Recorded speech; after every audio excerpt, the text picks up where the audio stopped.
We should be good. All right, 2 testing. We should be good.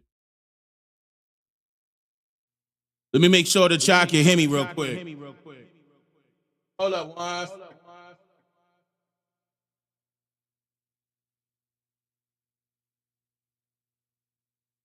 Okay. 2. Okay, yeah. My levels are good. Let's go. OCO, freethinkers. You're now tuned into the realest historian on the planet. This brother, he is raising some serious questions. He's here to make you think. What I'm trying to do is get our people to understand that we have been lied to all the way around about our history. Can you name any other group of people, no matter their skin complexion, that are being labeled primarily as the name of two continents? Not two countries, two continents. That is called a misnomer, which is the act of applying a wrong name to some person or thing. The best teacher you wished you had in school. Have your pens and paper handy and get ready to take notes. I want y'all to check out somebody named Dane Calloway. Dane Calloway? Look into Dane Calloway. He has a lot of information about how this whole shit was told in reverse. Okay? Where they say, oh, we came from Africa over here. No, a lot of us was already here. And information that was put together by a man by the name of Dane Calloway, who is also questioning the slave trade. And he's done some remarkable videos on the history of the slave trade in the United States. And he's gone back down the food chain and gone back down the line, and he's realized that a lot of the so-called African Americans in the United States are not African at all. They're actually Native Americans, because the slave trade did not happen the way we were told that it happened. It's Dane Calloway. Go and watch this man's channel, man. This dude is phenomenal. I'm not saying African American because they're not African American. They're the Aboriginals, because they were the true Native Americans. Set it on fire.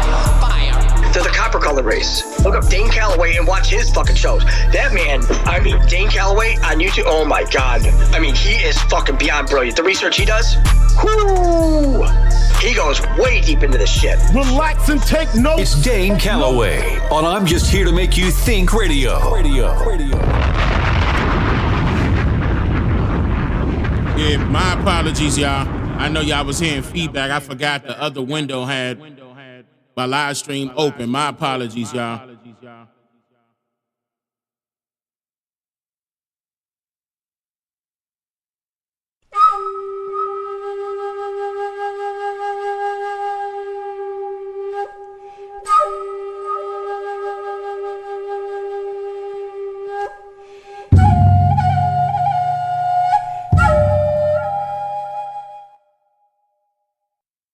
A number of years, the Negro passengers on the city bus lines of Montgomery have been humiliated, intimidated, and face threats on this bus line. Researchers gather all available data and separate credible sources from misinformation, and we present our evidence unbiasedly to the public. This story of Rosa Parks intrigued us, so we investigated its credibility because we were familiar with what we were told about it. However, we realized that a lot of information deemed as fact is simply not true. A lot of truth has been hidden for various reasons. We also discovered why it was important for certain people to present the Rosa Parks story in a particular way, rather than how it actually happened. For example, the picture you see of Rosa Parks being fingerprinted by an officer was taken several months after she was arrested and bailed out of jail. Your folks, that's what they would say to some of the leaders, started this, or they're willing to do it and they're not complaining, so why would you be protesting against something that the people who are actually experiencing this tradition or custom make no complaints? All of this was a test to see how the public will react by way of the press. It gets deeper.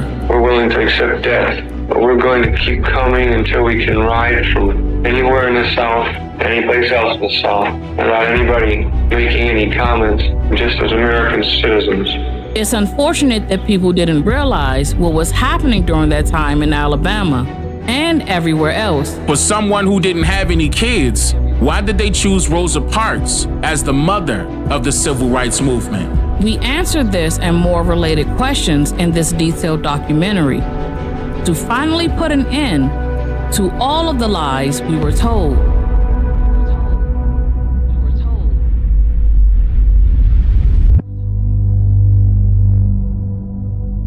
Nah. It's out right now.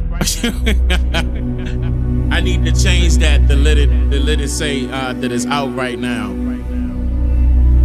That is out right now on the website, DaneMakeYouThink.com. Wait a minute, let me switch these screens real quick. But yeah, that is out right now at DaneMakeYouThink.com. Those of you that got a chance to check it out, my wife and I greatly appreciate that. We did get a lot of great feedback as far as the film is concerned. We appreciate that. There's more to come. This particular segment is correlating to that information, so we're not going to be too far away from that. There's segments that she has coming out and segments that I have coming out, all brand new. Now, this particular one I'm going to be going over today, I did this inside of the 13% community server last night, but the half of that file got corrupted because I was going to upload it, but the other, like half of that file got corrupted. So all of that, like kind of, I got to go over it again, which is not a problem because that enables me to show you guys more things that I wanted to talk about anyway. So I said, well, now let me just go live about it. CO everyone. Oh, I'm on Echo. Ain't nobody say nothing. Shout out to all the moderators. Shout out to Levante, the administrator. Shout out to my team. I'm just here to make you think team. Shout out to my family. You know, shout out to my wife. Shout out to our beautiful children. Matter of fact, I ran a little late because, you know, my children wanted to show me some things that the girls are doing some things with their hair. And, you know, I ain't going to embarrass nobody because I'm pretty sure they in the living room listening. I ain't going to say no names, you know, but I appreciate that. You know, I got a little held up because the children wanted to show me some things. So I'm in here. I caught myself running downstairs real quick to go get a water real quick. Osikachu. Yep, absolutely. What up, Jay? What up, Blue Dreamer? What up, Daryl? What up, Tanya? Empress Vicky J. What up, sis? Milestone Thoughts. Let me shout out Lay. Thank you for becoming a member. And MS, thank you for becoming a member. I appreciate that, y'all. Let's do this. So without further ado, now I'm going to be playing a video. I'm going to pause in between it because certain things I had to explain. And then, yeah, we'll go from there. We'll go from there. I'll do it that way. Tampa, Florida in the building. For some odd reason, my mic is, okay, there we go. Now it's up a little bit. Hartford, Connecticut in the building.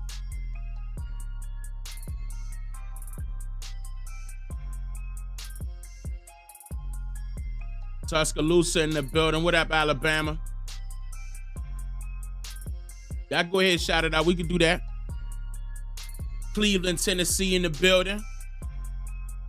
Minneapolis. What up, Minnesota? What up, Oklahoma City? Arkansas in the building. I believe that says Syracuse in the building. It went a little quicker. Bridgeport, Connecticut in the building.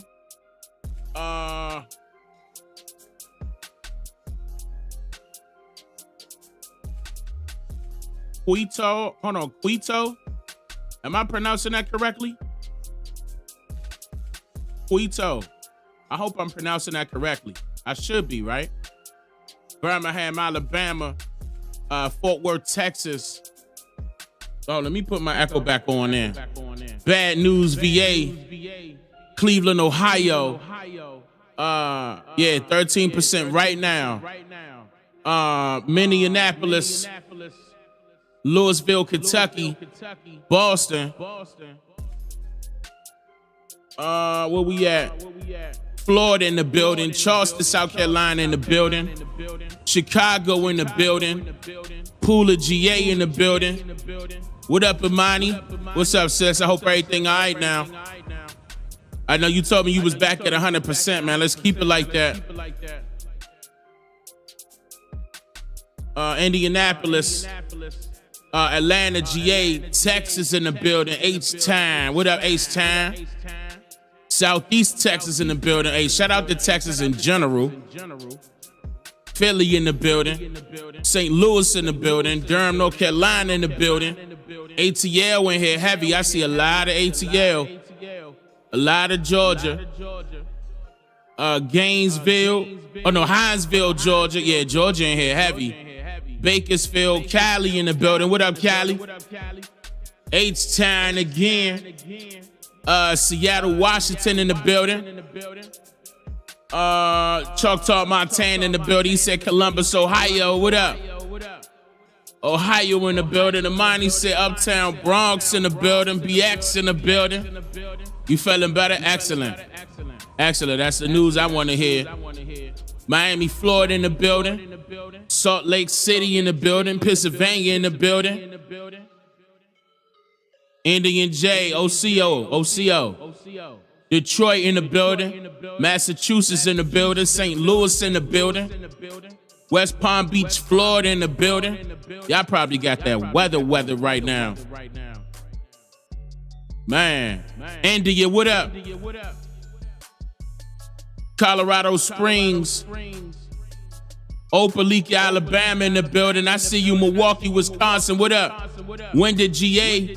Yeah, a lot of Georgia peaches in here. South Carolina.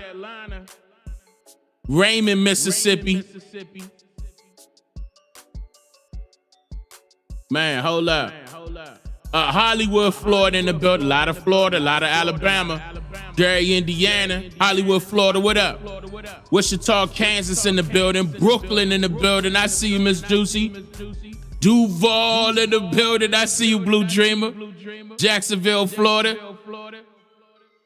Louisiana. Oh, it's storming? It's storming out there in Florida? Y'all probably got them, man. Look, that's second nature to y'all. Y'all still be outside with no shirts and all that. With the Gators right beside y'all. Nebraska in the building. Birmingham, Alabama in the building. Motown in the building. Georgia Peaches in the building. Roanoke, VA in the building. Columbus in the building. Montezuma, Georgia in the building. Suffolk, VA in the building. Cali in the building. West Side in the house. I see Midwest in the house. We got the South in the house. We got the East in the house. We got everybody in here. Did I miss anybody? Nah, I don't think so. We got everybody in here. Trenton, New Jersey in the building. What up, Say Fred? Thank you for being a member for 27 months. Oh, it's just me. Thank you for the 5 gifted. I appreciate that. Hold where my bombs at. Let me see. Yeah. I appreciate that. Make sure my speakers are muted. There we go. Hold up. And Running Dead, OCO, sister, how you? Set it on fire. Been a member for 14 months in a row. Earl Lease, thank you for becoming a member. I appreciate that. Hold up, let me pull this back up. Yeah, there we go. Raleigh, North Carolina, what up? Kansas City, Missouri. Spartanburg, South Carolina. Yeah, that's knee deep. Richmond, VA, what up, Richmond? Vancouver, Canada, what up, Canada? Southern California, Cali in the building. Ninth Child, Pontiac, Michigan, I see you. Shit out to Michigan. What up, Dallas? What up, Minnesota? West Side, St. Louis, what up? What up, St. Louis? What up, B-More? I see you. Baltimore in the building. Listen, y'all, all right.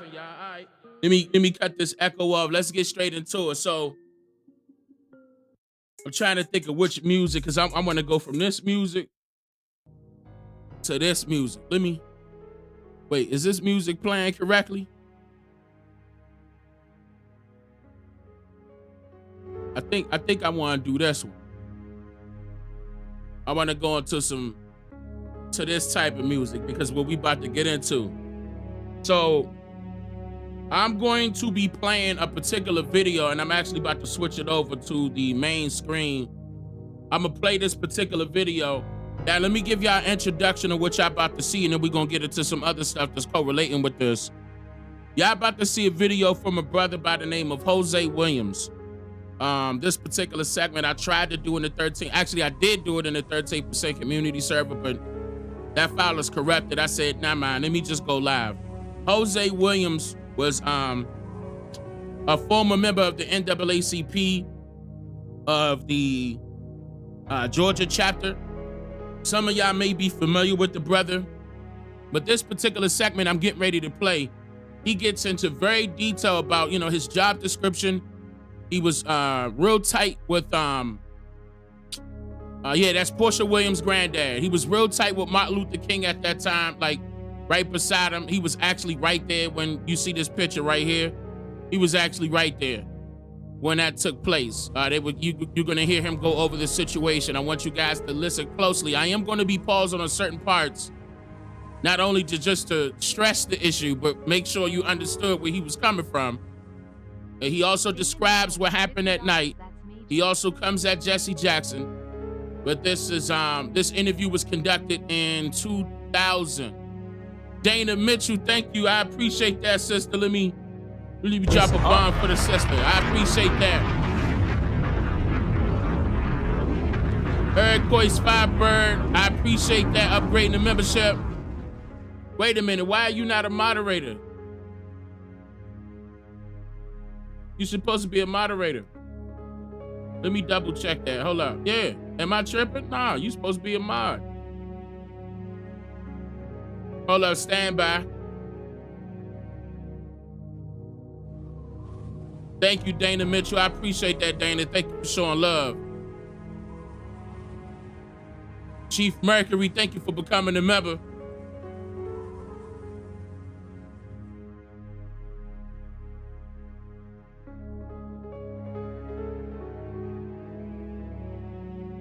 Okay. All right, there we go. Niji Supreme. No, Superior. Niji Superior, what's going on? Hold on, let me switch this over right quick so y'all can see what I'm talking about. All right, now I'm about to play this video real quick. All right.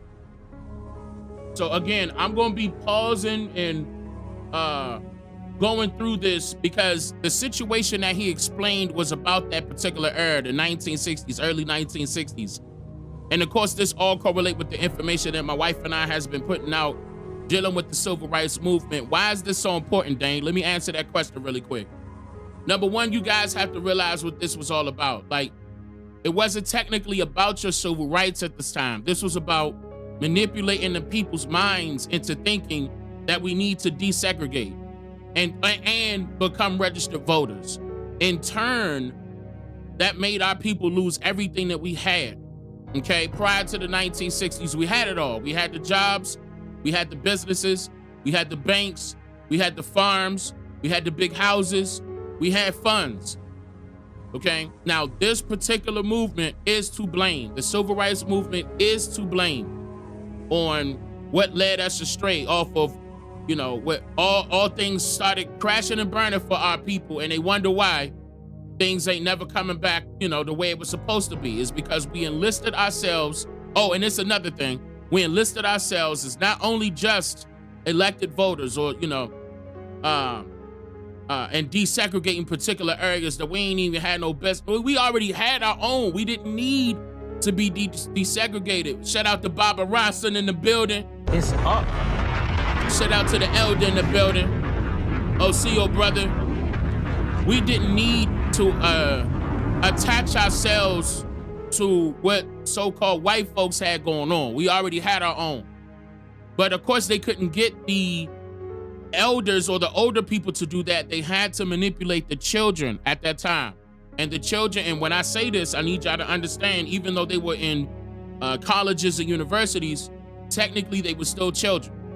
And I went over this before. The reason why I still consider them children is because they couldn't take care of their own bills, or if they had bills, okay? Yeah, they could take care of themselves and, you know, their hygienes and everything. I'm talking about outside of that. They didn't have, you know, an economic responsibility that was, you know, to the point where we could say, okay, that person owns blah, blah, blah, blah, blah. I'm just letting you know that they manipulated the children's mindsets. Of course, they were vulnerable. They wanted to see a different route, and they thought that this was great for themselves to become voters, register voters, and then sign up to become citizens. That's another thing, and if I didn't mention that earlier, that's what I'm getting to. We signed up to become citizens at that time. And in one of my previous videos going over the status of white and black, I informed you all that the status of white by way of the 1790 Naturalization Act was the only status that the government accepted as a citizen from 1790 all the way up until 1952. Okay, now even though the status of black existed, but the status of black was never considered a citizen of this country or a citizen up under this government. Okay, still to this very day, our people do not know what type of citizens they are. Back then, during the 1960s, our people were fighting for first-class citizenship. You saw it on the signs. I showed you this numerous times. They were not fighting for second class or third class. They were fighting for first-class citizenship. Now, what does that entail? Equal rights. We should not have to fight for equal rights. That should be an automatic indicator that the government is not for you. There's no reason why you should be fighting for human rights, equal rights, when you're naturally born with that. Now, when it comes to civil rights, that's going to be dictated by whatever government that you align yourselves with, because that means that their rules and regulations are now governing you as the body of people. So when you say, okay, well, now you guys determine what we should be, you're leaving it up to the enemy. This is the reason why we were misclassified and reclassified numerous times over. The cycle continued. A lot of our people out there right now are fighting for reparations, still to this very day. And matter of fact, I'll bring this up. Washington D.C. brought up a $21 million, I think it was $21 million proposal. But I need y'all to understand what this entails. Don't think that you about to hurry up and get $21 million when they telling you that this is for the study. Again, I keep telling y'all, all they gonna do is blame it on, oh, they need to study. Now, this is beyond California. This is DC now. DC put up one also. But I told y'all, I forewarned y'all that you're gonna start seeing that conveniently around voting time. Whether if you're Democrat or Republican, that doesn't matter. They're gonna conveniently bring this up around voting time, get somebody in there that they wanted in there, and then nothing comes to you at all. C. Pleasant, what up? Shout out to Rodney. Thank you, brother. I appreciate that. This is some things that we have to stop. Roy, I appreciate that. Thank you for being a member for 32 months in a row. It's up. That's major.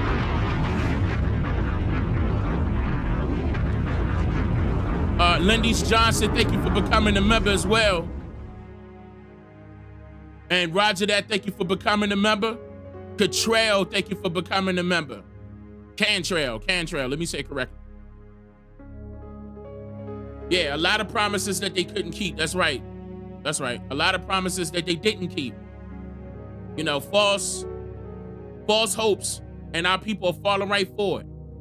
And unfortunately, it's usually the people that are 50 years old and up that are still falling for the same old. And don't forget that they're usually coming from this era right here, what Jose Williams is familiar with. This era. Our people have, and it's unfortunate, our people have been indoctrinated with this crap, but this is The reason why I keep bringing these issues up and explaining it in so many different ways and exposes so many other avenues of this thing to open up your mindset is because once you know what really happened to our people, we can actually get something done. Like, to the point where we don't need their help, meaning the government's help, to get anything done. We can rely upon ourselves like how we did in the past. We are able-bodied. We don't need this particular government to govern us and dictate and determine who we should be, how we should pay taxes, property taxes, and all the rest of this. We could go down the list. We don't need them. We don't need their input. We don't need their infrastructure. We can create our own. These are our lands. And we know for a fact that every single body else is a foreigner. If they can come over here and we assist them set up shop, and by the way, Martin Luther King exposed that as well, and we go get into that. That was the Poor People's Campaign. And I multiple times I played that that wasn't one of his last speeches, but that was one of the speeches that they didn't want out. Where he was, so at the end of it, he said, we coming to Washington to get our check. That was the start of the Poor People's Campaign. You're going to hear Jose Williams talk about that. But that's when everything went downhill with Martin Luther King, because Martin Luther King turned his back on the government. Now, I need you to pay close attention. You're going to hear some things that you never heard before. And it's going to be not even a hint. It is a direct impact on a lot of things that you may be familiar with. And it's going to automatically discredit them, because a lot of stories have came out, okay, in order to steer you away from the truth. Now, this brother right here had no reason to lie. Jose Williams had no reason to lie. What he's going to tell you is exactly how it was. Whether if it was right or wrong, he going to tell you. So I'm going to pause it to make sure it sink in. I am. I'm trying to tell you, get ready. Why is that bright white? I can't see that. It says Sister Bethy and their viewers just joined. I appreciate that, Sister Bethy. I don't know why they made that thing white like that. They should have made that a different color. Shout out to Drake Creek. I appreciate that. Thank you for the donation. I appreciate that, brother. All right, here we go. Let's go. Let's start it off. Now, I adjusted this last night because I knew I was going to have to end up playing this over, so the volume is up now. Y'all don't have to worry about that. The volume is up this time around. All right, hold up. Invincibility, I appreciate that. Thank you for the donation. Here we go. Before I left the orphan home, I'd been given an address that my father was supposed to live, a school where he was supposed to be working. And back in those days, the shark skin shirt and pants became very popular. And I wrote him a letter asking him for a shark skin outfit. And when he read my face, he's crying. He got out the letter and went in the loft of that house. And he brought that letter out all those years. And he was trying to apologize to me that he wasn't able and he didn't mean to leave me out like that. That's your first time saying? That's the first time. I was 33 years old, first time. But we really became He talking about friends. his father right here. When he passed, he'd been sick for quite a while. And he called me. I'm still in Savannah I was doing science work. And I visited Jacksonville. They really calling me almost every hour. And when I went into the room and he saw it was me, he started smiling and said, hold over. And I kissed him, this is the truth. And he died. But that's my father and I did become great friends before his death, yes. I had become quite a big man in the NAACP. I was vice president of the Savannah, Georgia chapter, one of the most active chapters in the nation under WW law. We became the civil rights twins at that time. I was also vice president of the Georgia state of the NAACP, one of the most active states in the union. Well, quite a bit. That's where the fight really emerged from. It brought King into being. I was also a member of this. The NAACP is organized by regions, and I was a member of the southern region of the NAACP. But there was one thing that I was conscious of.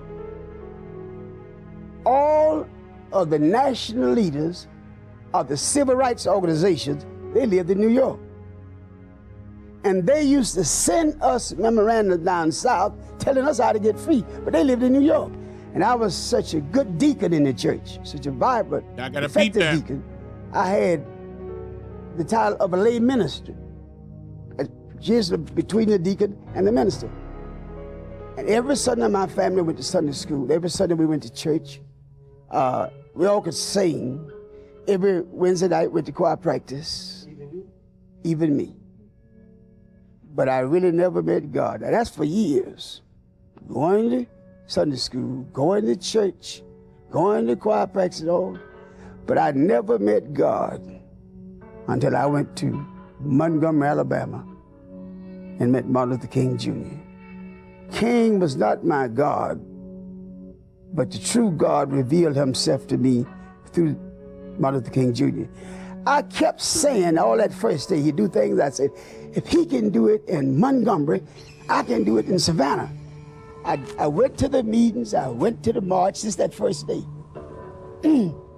I became so excited, I kept saying, if he can do this in Montgomery, I can do it in Savannah. And the second day, I was just overcome. And I grabbed the kids and threw them in his Cadillac and took off back to Savannah driving 100 miles an hour. And finally, it hit me.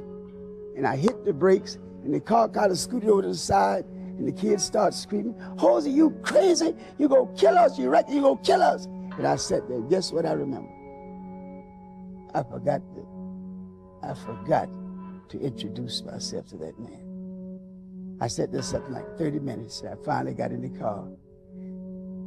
And I went on back to Savannah, and that's where I really became very, very serious. I was on the NAACP payroll. You get elected on the region. Okay, listen, he was on the NAACP payroll. I need you guys to pay attention to that. Mark everything he says. Take mental note of it. Four Rivers, thank you for the donation. He's going to state more. Watch this. It gets deeper. And you get appointed to the National Board of Directors. I was running for the National Board of Directors. I didn't even worry about Georgia. I'm vice president of the state. But South Carolina committed itself to me. Florida committed itself to me. And Alabama. And I was working on Mississippi. And Medgar Evers and I become great friends at that time. But he was a NAACP field secretary. What up, he said David? to me, Jose, we cannot support you. OCO, David. I said, what? He said, we cannot support you. He said, Mr. Wilkins has passed the word, Roy Wilkins, not to support Jose Williams. And I said, man, you gotta be kidding. So I became so excited. No, I hadn't even asked Georgia, and he told me, your own state is not going to support you. So I ran back and found my buddy, W.W. Law. What the hell is this about? Georgia's not going to support me to get on the national board. He said, Jose, I just couldn't tell you. But Mr. Wilkins asked us not to. I ran and found Roy Wilkins and said, Mr. Wilkins, what is all of this about you telling people not to vote for me for the national board? He said, well, Mr. Williams, I hate to tell you this, but I did do that. And I want to say to you, you are just too militant, and you do not project the image that is compatible with the NAACP. Stop right there. So he was too militant. Some people going to say radical, but he's going to be too militant. Now, what does this remind you guys of? Somebody else was too militant, correct? And they didn't get accepted into the NAACP. Okay? Actually, a few of them. In fact, if you watch Mother Rosa, my wife and I's film, You may recall some females. Okay? And were not accepted for particular reasons. Yeah, okay, Malcolm, right? Malcolm, very good. Let me see what else you could, what else? Because now look at the timing. Look at the,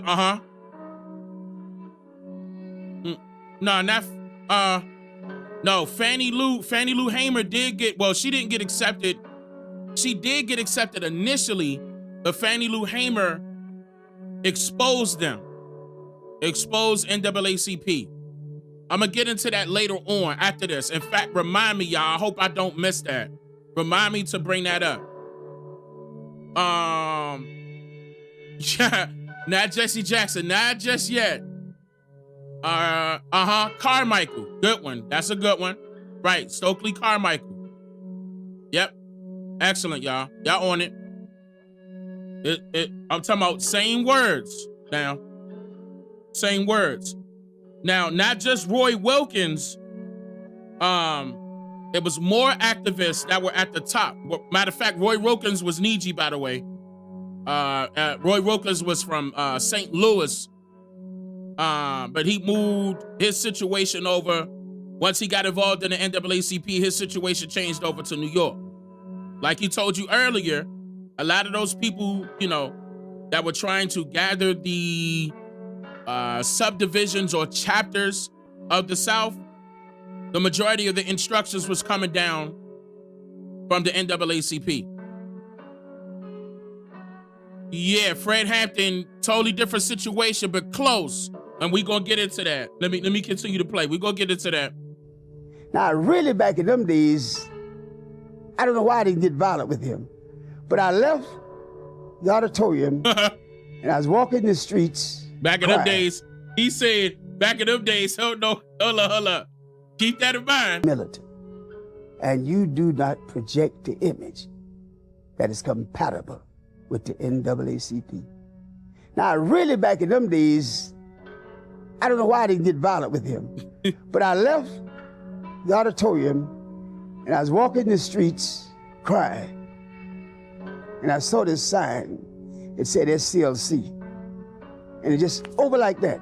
So I walked in and asked the lady, I said, can I speak to Dr. King? And she said, wait just a minute. And finally he came out and I went in and he didn't have nothing. Ralph and I remember him saying these words to me.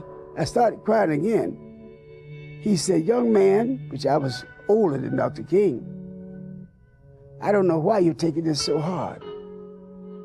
I don't know why you're crying about it. He said, at least you had a chance to run.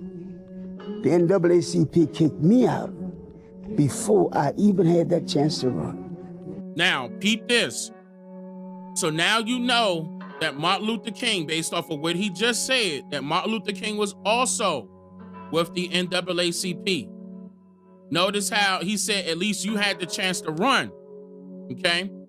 But that's the reason why Roy Wilkins was telling everybody not to vote for him, because Jose Williams was running. Martin Luther King never got it. Listen, you catching on? Martin Luther King never got a chance to run, but that means that he was also in the NAACP. If nobody knew that, now you know. So when he saw that sign, when Jose Williams saw that sign at SCLC, once he got kicked out of the NAACP, it's on and popping. Something else was getting ready to build simultaneously. Now, keep in mind, the NAACP been around for a while, before the Civil Rights Movement even came about. Now, they consider Rosa Parks the mother of the Civil Rights Movement. Of course, she was a part of the NAACP later on, but prior to that, it was her husband that was a part of the NAACP that influenced her to get with them for many different reasons. She had to be taught the nonviolent commitment. If you do not have my wife and I's documentary, yes, I'm going to continuously tell you, go watch it. DaneMakeYouThink.com. It gets deep. All right, so let me keep it pushing. And we gladly accepted it. And that was, I guess, one of the greatest moments of my life. I tried to have a viable enough movement that it was forced Dr. King to come to Savannah. Hold up. You know what? I organized. Nah, Rosa Parks wasn't in the Women Political Council. Rosa Parks was always in NAACP. The first night marches in the history of the civil rights movement. I organized the first night marches. And I remember every one of SCLC's top persons came to Savannah. Dr. King never did come. In Savannah, we kind of betrayed Dr. King's first civil rights effort. Stop. What did he just say? Listen to what he just said. Dr. King never did come. In Savannah, we kind of betrayed Dr. King's first civil rights effort. Listen, y'all. We kind of betrayed Dr. King's first civil rights effort. Betrayed. Not portrayed, betrayed. I'm gonna play it again. Dr. King never did come. In Savannah, we kind of betrayed Dr. King's first civil rights effort. Now, his first civil rights effort, that's right, Levante, it was the Freedom Now. Now, if you recall, my previous videos that are on my channel, I talked about the betrayal part when the civil rights movement was infiltrated by the government. They needed to switch the Freedom Now movement over to a totally different movement because at the time of the last few years of the Freedom Now movement, that's when Martin Luther King turned his back on the government and started telling the people, listen, we need to come after the government. They did us wrong. By that time, they already knew what his plan was because he kept repeating it as far as the Poor People's Campaign. They switched Freedom Now, that's right, Levante, into the Black Power movement. 1964. All right, let me keep going. Dr. King's first civil rights effort, not talking about the buses in Montgomery, Alabama. After then he organized SCLC. His first civil rights effort was in Albany, Georgia. The theme was, we want our freedom, we want it all, and we want it now. So Freedom Now, he said that was before the Montgomery bus boycott, and that was before the creation of the SCLC, which was Martin Luther King's organization. The Freedom Now movement. Mark this, y'all. Don't forget it. And he really left Albany with a theoretical victory. It just doesn't happen like that. And then he began to zero in on specifics. And basically in Birmingham, it was public accommodations. Listen. In Selby, it was right to vote. In Chicago, it was public housing. Each time we'd have, but in Savannah, Georgia. So what he just did was give descriptions in different states. Actually, it could have went further than that. Different fights or different arguments that they were creating. Just like the Montgomery bus boycott, by the way, different arguments was happening in different states. Okay, for many different reasons. The majority of it was for them to create the protests, or what they would call they called it there's another word that they called it. They called it it's like an act. They're putting on a test. They're testing a movement. There is a particular word for it. Not establishment. It's gonna come to me. But these particular movements where they will go get themselves in trouble. Not the it's a different word other than boycott. Sit-in. It's another one though, other than a sit-in. They called the boycotts and the sit-ins, they called it this. What I'm referring to, and I'm trying to remember the terminology. Yeah, a demonstration. Good call. A demonstration. But it was a protest. They were strictly trying to test to see if that can be utilized to their advantage. Can this be something that they can procreate other things that will work in their favor? But they will purposely cause confusion, purposely pop up, for example, in white-only places to cause confusion, purposely pop up in white-only restaurants, white-only gas stations, train stations, schools, Nah, these weren't peaceful. Of course it wasn't. Because just think about that. If somebody was, and Miss Candace, I'm not trying to call you out or nothing like that. Don't take this wrong. But I'm going to use you as an example in this note. Miss Candace, hear me out. If somebody intruded on your territory right now, on your home, right? They coming with a whole bunch of noise and it's only you and your family that live at your house, but they want to be a part of that house too, right? They coming to your front doorstep bringing the drama. Like, let us live here too. Would that be considered peaceful? Yeah, civil disobedience is the law term. Because this was all done by force. Now, I'm glad somebody said by force. Because you cannot do that by yourself. I need you guys to understand that. These students, these college students and university students cannot do that without the help of the police of the state, the U.S. Marshals of the state, and particular government officials that just so happen to be Democrat. This was a political agenda, ladies and gentlemen. Remember this. It got hot. I organized these night marches. That picture over there, I spent 35 days on bread and water in the whole of the Savannah, Georgia jail. And that's when we finally settled, Dr. King held his convention in Savannah, Georgia. This had to be in 1963, 62, 63. And he announced that Savannah, Georgia was the most integrated city south of the Mason-Dixon line. And who do we thank? None other than Jose Wade. He gave me the annual award that year, and I remember he let me give Aretha Franklin an award for SCLC. But then I really realized that my life was being misused. And I began making every effort to get out of the chemistry lab and get into the civil rights movement full time. Well, I think Dr. King more or less accepted me because of the magnificent job I had done in Savannah.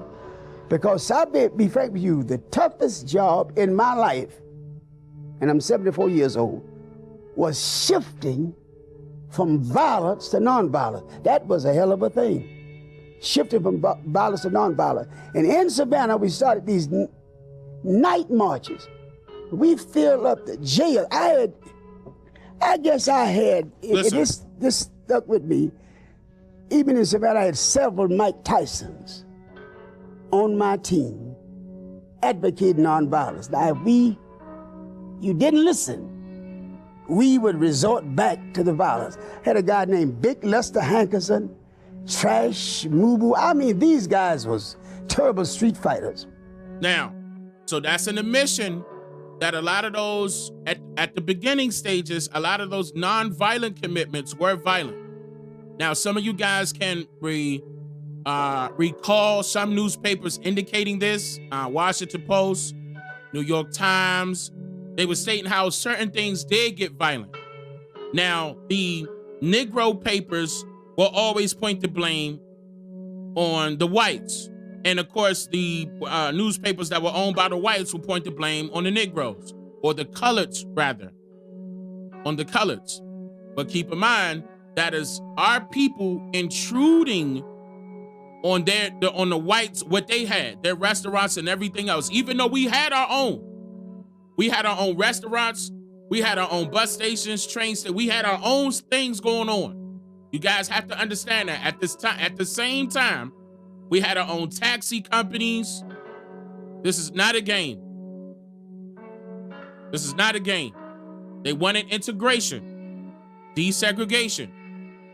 Notice how Jose also mentioned that Martin Luther King gave him an award for integrating. What part of Georgia did he say? I forgot which part of Georgia. Some part of Georgia. I forgot. I can't recall it right offhand, but he just got finished saying it. Okay? But that doesn't equate to equality. Okay? But that's what they were feeding these children. Albany. Okay, Albany, Georgia. Oh, it could have been Savannah. I could have sworn he said Savannah. One or the other. Okay, one or the other. But that movement, as far as integration is concerned, Martin Luther King gave it to him. But keep in mind, that was during the, all right, if somebody got violent, they got violent also. But that could have been with anything. The white folks could have got mad, like, hey, we not about to serve you here. Somebody pop up like, yes, you are, and then boom, they go to, there's a problem. But I just want people to know that that's, okay, everybody's saying Savannah, so he must have said Savannah. I just want everybody to know that this is the time period that we're looking at right now before it fully switched over to not the non-violent commitment. Even though NAACP always showcased the non-violent approach with certain protests or sit-ins or demonstrations. Shout out to the person that reminded me, that's the terminology that they use, a demonstration. That particular portion didn't switch over to the non-violent one until after this particular segment, after this particular demonstration that he's going to mention. And I finally was able to get from the government, the chemistry lab, a year's leave of absence. Supposedly, the only way you're supposed to get a leave of absence from the government, from your job, is that wherever you go and what you're going to do, it will greater benefit you and more qualify you to do the job. So the SCLC had teaching illiterate people how to read and write well enough to register and vote. And I went back. Stop. Besides the fact that he said that he was working for the government and trying to get a year leave of absence, he also mentioned that the SCLC was trying to get illiterate people and teach them how to read and write in order for them to turn around and go register and vote. Illiterate people that didn't know how to read and write, you teach them how to do that and then turn right around and say, all right, we need you to go register and vote. Y'all,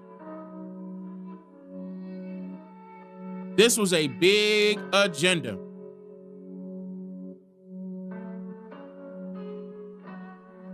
Literacy as a precursor for voting. You heard what he said. Let me go back. Listen to him. Supposedly, the only way you're supposed to get a leave of absence from the government, from your job, is that wherever you go and what you're going to do, it will greater benefit you and more qualify you to do the job. So the SCLC had teaching illiterate people how to read and write well enough to register and vote. And I went back and told. See? Now, remember the videos I was showing you of Stokely Carmichael actually going from house to house with his paper that had the Black Panther Party, the original Black Panther Party, trying to go out to these people that were working in the fields, and he was trying to act like he could relate to them. Y'all remember that, right? And trying to entice them to go register and vote, but actually telling them who to vote for and when.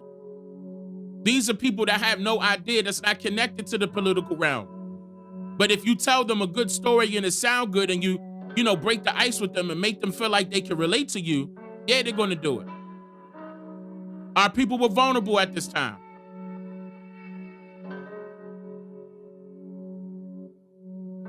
And this particular party, this political party, took advantage of that, the Democrats.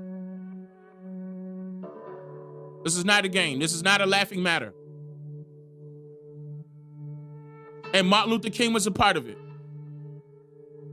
Trying to get everybody to vote Democrat. This is horrible, y'all.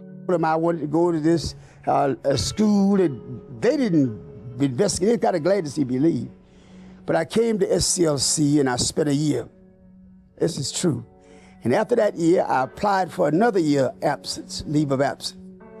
You're not supposed to get but 2 years under no conditions. I applied.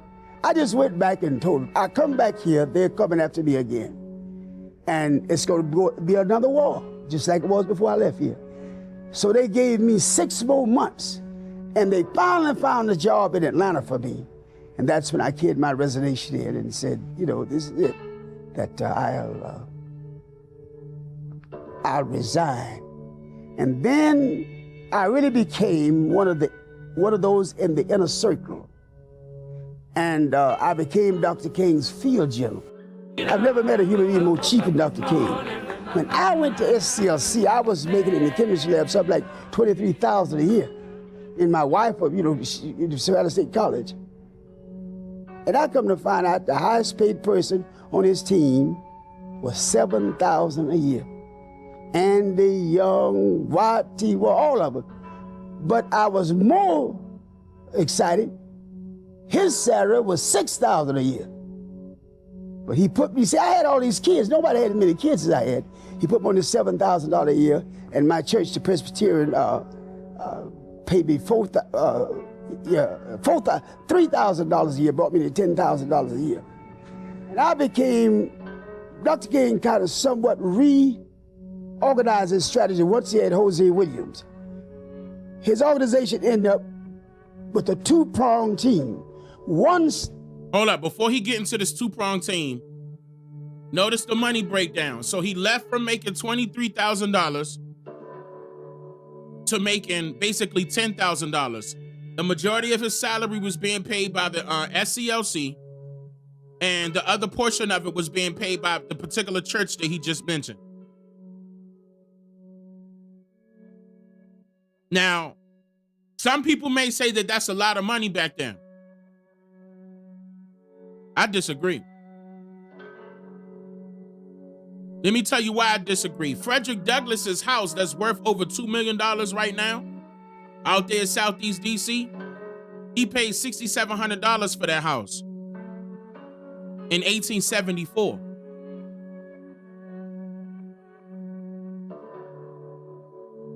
He was making $10,000 to $12,000 a year as a U.S. Marshal in 1874, Frederick Douglass. So when he turned around, Jose Williams just turned around and told you, that was in the 1800s now, 1874. And he just turned around and told you that he making 10 grand a year. In the 1960s, to do whatever Dr. Martin Luther King told him to do. And he said Martin Luther King was only getting $6,000 and one other person was getting $7,000. That is not the same amount of money.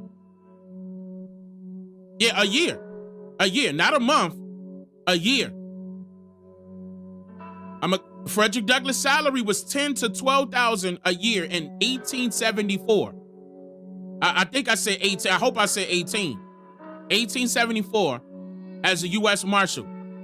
Now we talking about 1960s, and he getting 10. And he said his wife worked at did he say Georgia State? That ain't nothing.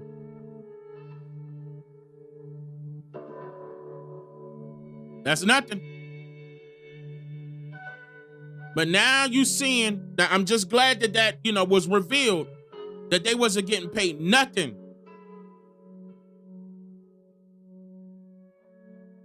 Yes, 1874 with Frederick Douglass. They wasn't getting paid nothing to sell our people out.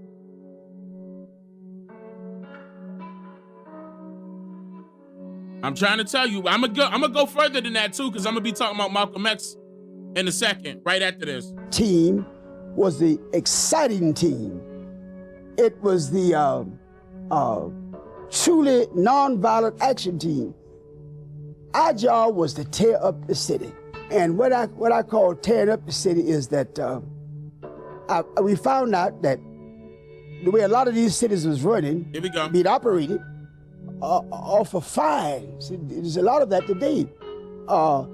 They fill those jails up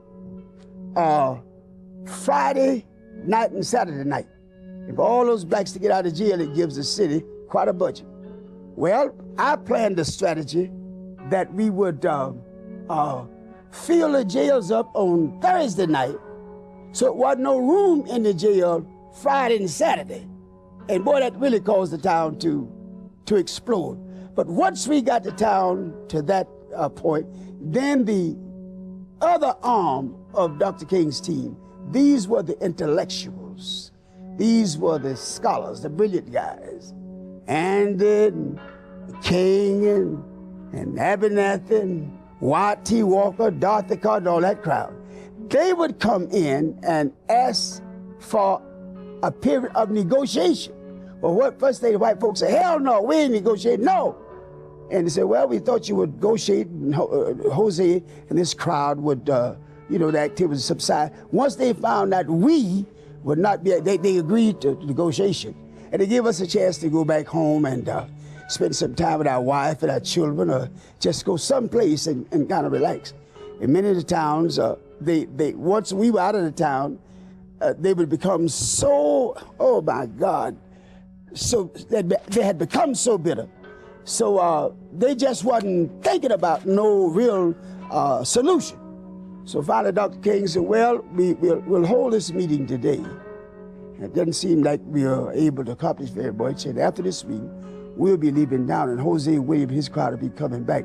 White folks jump, no, wait a minute. They didn't want us back in that town, Now listen, so what he just explained is that basically Jose and his crew was basically Martin Luther King's arm that they were using. So they were, Martin Luther King used that to his advantage. The threatening that violence can occur. Okay, he used that to his advantage. Even though Martin Luther King always promoted nonviolence, this did end up backfiring. He's going to bring that back up. Now, I saw some of y'all, and even Choctaw Montana said that 10K is equal to 100K today. You're going to hear him state that they were broke. You're going to hear him. Watch. But that was our strategy in the civil rights movement.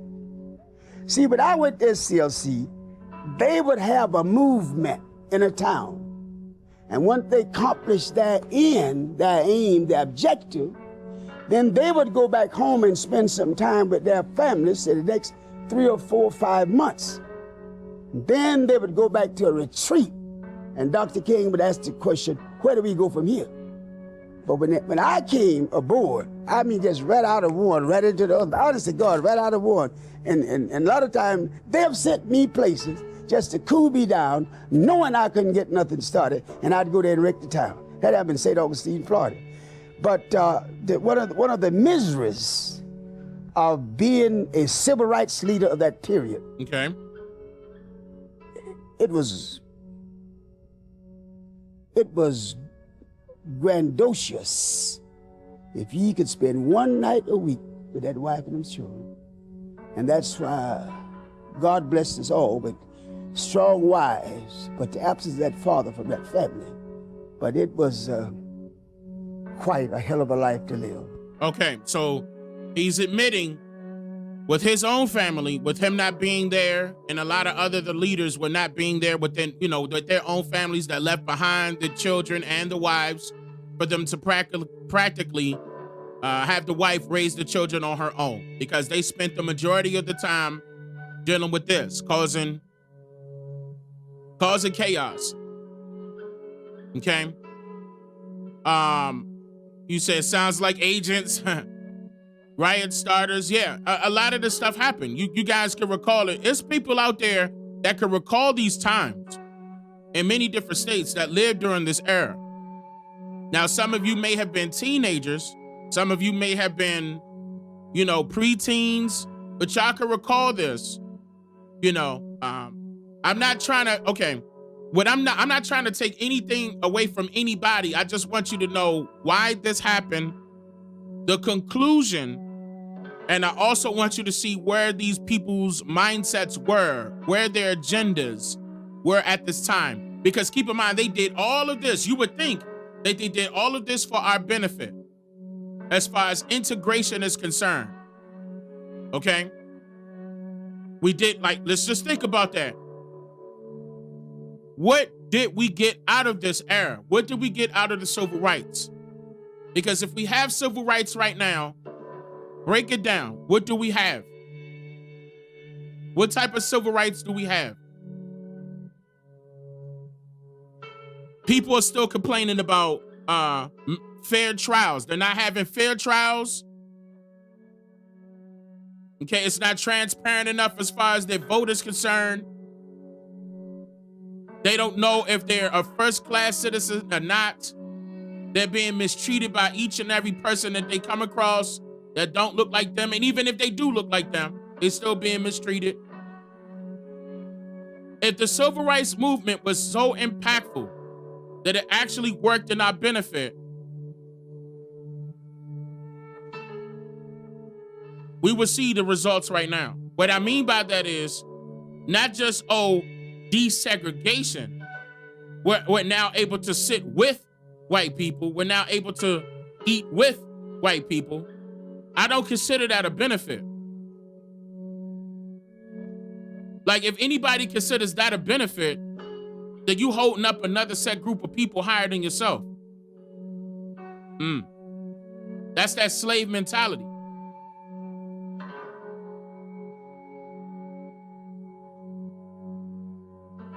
What benefit do we get from that, realistically? On a realistic note, what do we get? We got some form of citizenship, but it's not transparent enough to know exactly what type of citizenship we have. Again, we were fighting for first-class citizenship, but still to this day, nobody can answer that question. What type of citizens are we? What class do we fall under? But based off of the mistreatment, based off of the, by way of the legal system and everything else that's falling in line with that correlates with this topic, racism that we experience, there's a whole bunch of stuff that we experience. Environmental racism. Illusion of inclusion is where they'll make something seem as if it's working out in your favor, but it's actually not. That's just like them giving you those same stories right now, still to this very day. For example, what's happening in Washington, D.C. about that $21 million, something like that. I forgot that number. It's $1 million proposal that they're putting together to look into, to study reparations. Now, how they've been studying reparations since 1989. Y'all, how many more studies y'all want to go through? And I want you to be real with yourself and tell me, what class do we fall under? And see, that's not, see you, Gary. See you, brother Gary, how are you? That's not fully known to a point where we can point at some form of legislation to say, well, here's the answer, Dane. For example, the 14th and the 13th, 14th, and 15th Amendment, as an example, you don't see any verbiage that states blacks, that states African Americans, that states coloreds, that states Negroes, or that states Indians. The majority of the verbiage that you saw on those legislations were slaves. But if we are allegedly not slaves now, then exactly who would these amendments be referring to? Keep in mind that is not transparent neither. But they always go back to the 14th Amendment, for example, but they never tell you how that correlates with you. Because if you actually read it for real, all these misclassifications that they give us now are not included in any of those sections of that amendment. In order for you to realistically come up out of that with the conclusion to state, hey, no, wait a minute, Dane, we are first-class citizens. We do have this and that rights. We got human rights. We got this, that, and the third. This is further pushing our people away because this government has never been for us from day one. And the further we detach ourselves as far as our mindsets are concerned on what really happened to our people, and what really happened to our people was colonization and disenfranchisement, then we could know, because people ask me all the time, what could we do, Dane? What is the end goal? The first, you got to know what happened. Because if you don't know what disenfranchise means, then you don't know where to start. And that's the real deal Holyfield.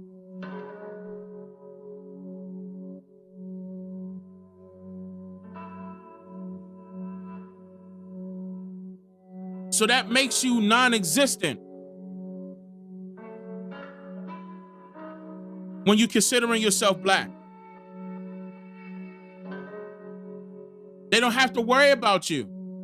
Again, 1790 Naturalization Act. The only citizen of the United States, their status will be white. From 1790 to 1952. The only changes that they made with the Immigration and Nationality Act, Naturalization Act rather, in 1952 was added more immigrants, not you. I hope you paying attention and you wonder why the borders are open. You wonder why our militaries are full of foreigners. And you wonder why, and look, and here's another reason why our military is full of foreigners. Because they get there, well, first of all, they gotta have their green card, but they hurry up and become citizens up under the status of white. Immediately, as soon as they do 1 year in the military, after 1 year, their citizenship, listen, they don't gotta wait 5 to 10 years.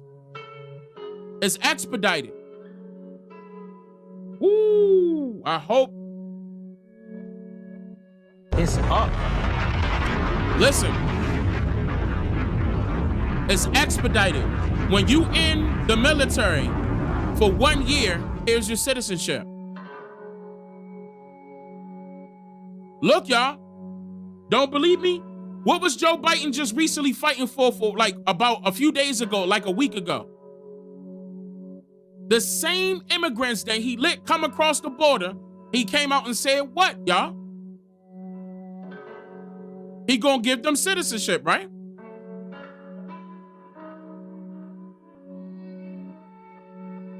Keep in mind, that's less than a year.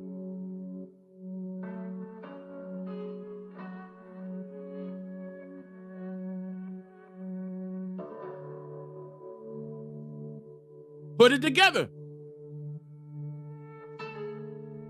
The reason why they want our people in the dark, the reason why they keep calling us black, that should be derogatory to y'all, is because when you keep something in the dark, it can never be seen unless you shine some light on it. That light don't necessarily got to be white. It could be amber. It could be green, blue, yellow. This ain't got nothing to do with your skin complexion. This has to do with what's right and what's wrong. Our people made a huge mistake in this era, the 1960s, well, the civil rights movement, 1950s on up. Our people made a huge mistake. We got to correct this. And there's only one way that we can correct it. I'm going to go over it in a second. We went in town, and when we won a victory, we couldn't just get up and leave town, because a lot of times those white leaders would give in, and they was waiting for us to leave town. They could destroy those local black leaders. So we had to remain in that town until things cooled down and the white folks see the devil was not going to disappear the town and things will work out, and then we'd be able to depart. They beat us unmercifully 3 times a day in St. Augustine, Florida. When we go out to that ocean in the morning, and the Ku Klux Klan would stand on the backs with sticks, and we wade out in the ocean. And after we get out there, the sheriff would say, charge. And they'd come out of that ocean and beat us until the water was bloody. Now that was a hell of a thing for me, because I can't swim. And I said, oh, every day I said, they're gonna drown me. But and then in St. Augustine, we get out, they'd arrest everybody. Blacks had to pay $50 a piece to get out of jail. The whites that beat us up paid $2.50 to get out of jail. Now, we'd have another group to march down to the lunch counters. Now, I wonder how much so-called black people have to pay to get out of jail now, and how much so-called white people have to get out of, have to pay in order to get out of jail now. Same charge, same offense. I wonder if anything changed. I can answer that question for you. No. It hasn't changed. Have you ever sat down with your white buddy that work at the same job that you do, that got the same position that you do, and y'all compared your paycheck? See how he or she gets taxed differently from you? It's not. And y'all still wanting reparations when we need way more than that. If I sat here and told you right now that you and your white counterpart, y'all work in the same job, same position, and if I tell you that your white counterpart is actually getting paid more than you and not getting taxed as hard as you are, what you gonna do?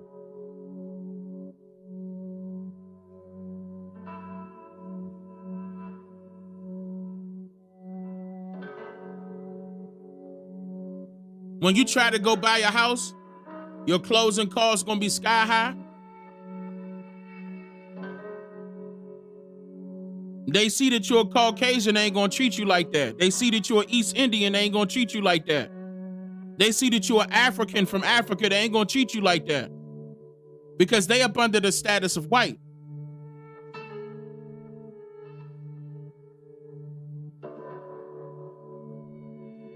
Ain't nobody getting mistreated more so than we are. Nobody.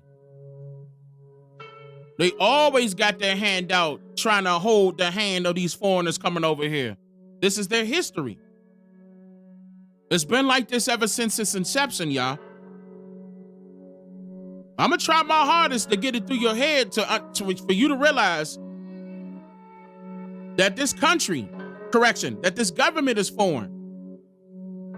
And they're only going to do business, good business, with other foreigners. It's foreigners that recognized this country as a nation, correct? Why would they need foreigners to recognize them as a nation? Because it's not a nation. It's a corporation acting as if it is a nation. It is a government. It is doing business as. Come on, y'all. And they send handlers. They sent handlers to the people that own the land and got the rest of the majority of our ancestors' land away from them by sending people that look just like them, that should have known better but was getting paid to come tell us to go register and vote. And our ancestors lost everything. We need to come get our lands back, man. This was done fraudulently. And they'd beat us again. But the West beat me that night about 7 o'clock. Dr. King had gone to Memphis, Tennessee. All right, here we go. 2 weeks prior to this. And led a march where violence broke out and some people were killed. That's the only march he ever led, where violence broke out and people were murdered. That's the only march Jose Williams did not organize. We had learned where the violence and how it take place. And if you were back there cussing at the police, and we'd tell you to stop or throwing things at the police, we would throw you out to march to the police and say, now they'd get them. And we had no violence of that sort. And Dr. King came back to Atlanta, and that man was hurt. I don't think he could have been more hurt. And he carried us this meeting, and he just didn't know what to say or what to do. SLC never had any money. We always was broke. And that Saturday, all it was this meeting, and he just didn't know what to say or what to do. SCLC never had any money. We always was broke. Stop.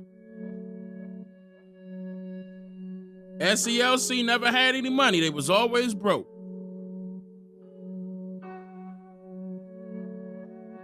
Early in the conversation, he said that he made 10. Martin Luther King made 6. Somebody else made $7,000 per year. He came out just now and told you that SCLC never had any money. It was always broke. Y'all ready to get into it? It's about to get deeper. Here we go. And that Saturday, all it was, he said, we'll come. We was discussing the Poor People Campaign in Washington. Uh-oh. And he said, we're going to Memphis to complete this debate. Why in the hell are we going to Memphis broke? Oh. So I just couldn't hardly believe. And he said, we're going to Memphis to complete this debate. Why in the hell are we going to Memphis broke? One more time. A campaign in Washington. And he said, we're going to Memphis to complete this debate. Why in the hell are we going to Memphis broke? So I just couldn't hardly believe what he was saying. And that Tuesday, we went to Memphis. And when we went out to the airport that morning, at 9 o'clock, and got on that plane, we always was late. The plane was supposed to depart at 9. We got there about 5 minutes after 9. Not one person on that plane. We boarded the plane and took off for Memphis. The pilot apologized and said, even though last night we were required to totally search this plane, he said this morning when we came up to the gate, they wouldn't allow us to put anyone on the plane until we researched the plane. So we went on to Memphis. Ooh, y'all.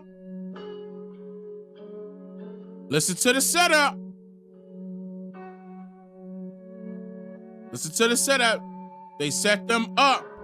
Even though last night we were required to totally search this plane, he said this morning when we came up to the gate, they wouldn't allow us to put anyone on the plane until we researched the plane. So we went on to Memphis. Hold up, y'all. Last time, I need y'all to hear this. Listen to the play. This was a purposely done delay. Listen to the timing of how everything went. Purposely done delay to set Martin Luther King and a couple other people up. They were supposed to depart at 9. We got there about 5 minutes after 9. Not one person on that plane. They got there they were supposed to get there at 9. He said they always get there late. They got there about 5 minutes after 9. Not one person was on that plane. We boarded the plane and took off for Memphis. The pilot apologized and said, even though last night we were required to totally search this plane. The pilot told him that even though last night they were supposed to be totally searching that plane, we was required to totally search this plane. He said this morning when we came up to the gate, they wouldn't allow us to put anyone on the plane until we researched the plane. They wouldn't allow them to put anyone else on the plane until they researched the plane. So we went on to Memphis. Now they went on to Memphis. We were discussing the Washington movement, Poor People Campaign in Washington. Poor People's Campaign, y'all. And that afternoon, we were in the meeting, and someone said, Reverend Billy Kyles is outside, and he's upset. And Dr. King said, oh my God, I forgot to tell y'all, I promised his wife, who's supposed to be a great soul food cooker, we'd have our feet on her table at 5:30. Now it's 5:45, and we sit in the meeting. Dr. King said, everybody rush, rush, rush. And get ready in a hurry, let's go. So I ran down and got to my room. My key wouldn't open my door for some strange reason. The limousine that had been loaned to us. The limousine that had been loaned to us. I opened my door, I could touch the limousine. And finally I heard the driver tell Dr. King, Dr. King, I advise you get your top coat. because even though I have the car on, it's still chilly. The driver advised Dr. King to get your top coat, because even though I have the car running, it is still chilly. And the last words he said in this world, okay, Jonesy, I'll get my top coat. And I heard this thing say, pow! And I honestly thought someone had thrown a firecracker into the air. And I looked around to rebuke whoever was that stupid. And I heard something, bloop-a-loop, fell up above my head. And I looked up, and his leg was sticking through the rail. Dr. King only wore one type of sock and one type of shoe. And I knew that was him. I said, oh my God, they got it. And then I had to run about 50 feet down and back up, and I got to him. And Ralph was holding his head, and Andy was there. And a guy from Africa who had been traveling with us as a newsman from Africa. We found out later on he was working for the CIA. No, the FBI, working for the FBI. And he'd taken a lot of pictures of Dr. King. And I grabbed deep down and back up, and I got to him. And Ralph was holding his head, and Andy was there. And a guy from Africa who had been traveling with us as a newsman from Africa. We found out later on he was working for the CIA. No, the FBI, working for the FBI. Posing as a photographer or somebody working for some news station in Africa, huh?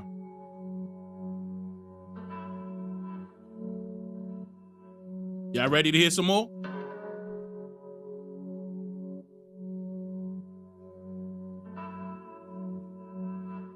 And don't this sound familiar? I'm gonna tell you, this is identical to somebody else that you all know. Identical. We're gonna bring it up though.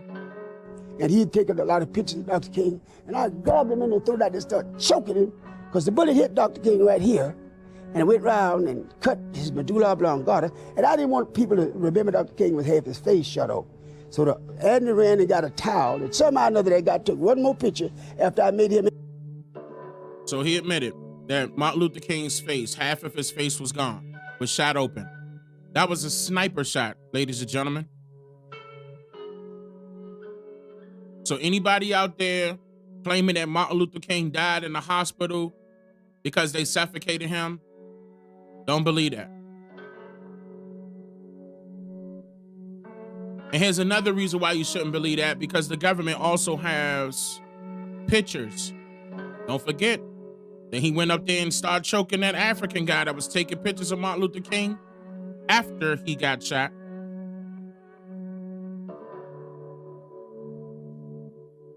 I'm gonna show you real quick how bad it is.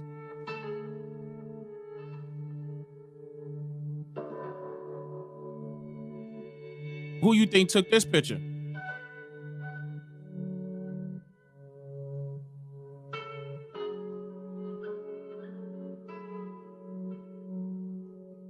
Think about it.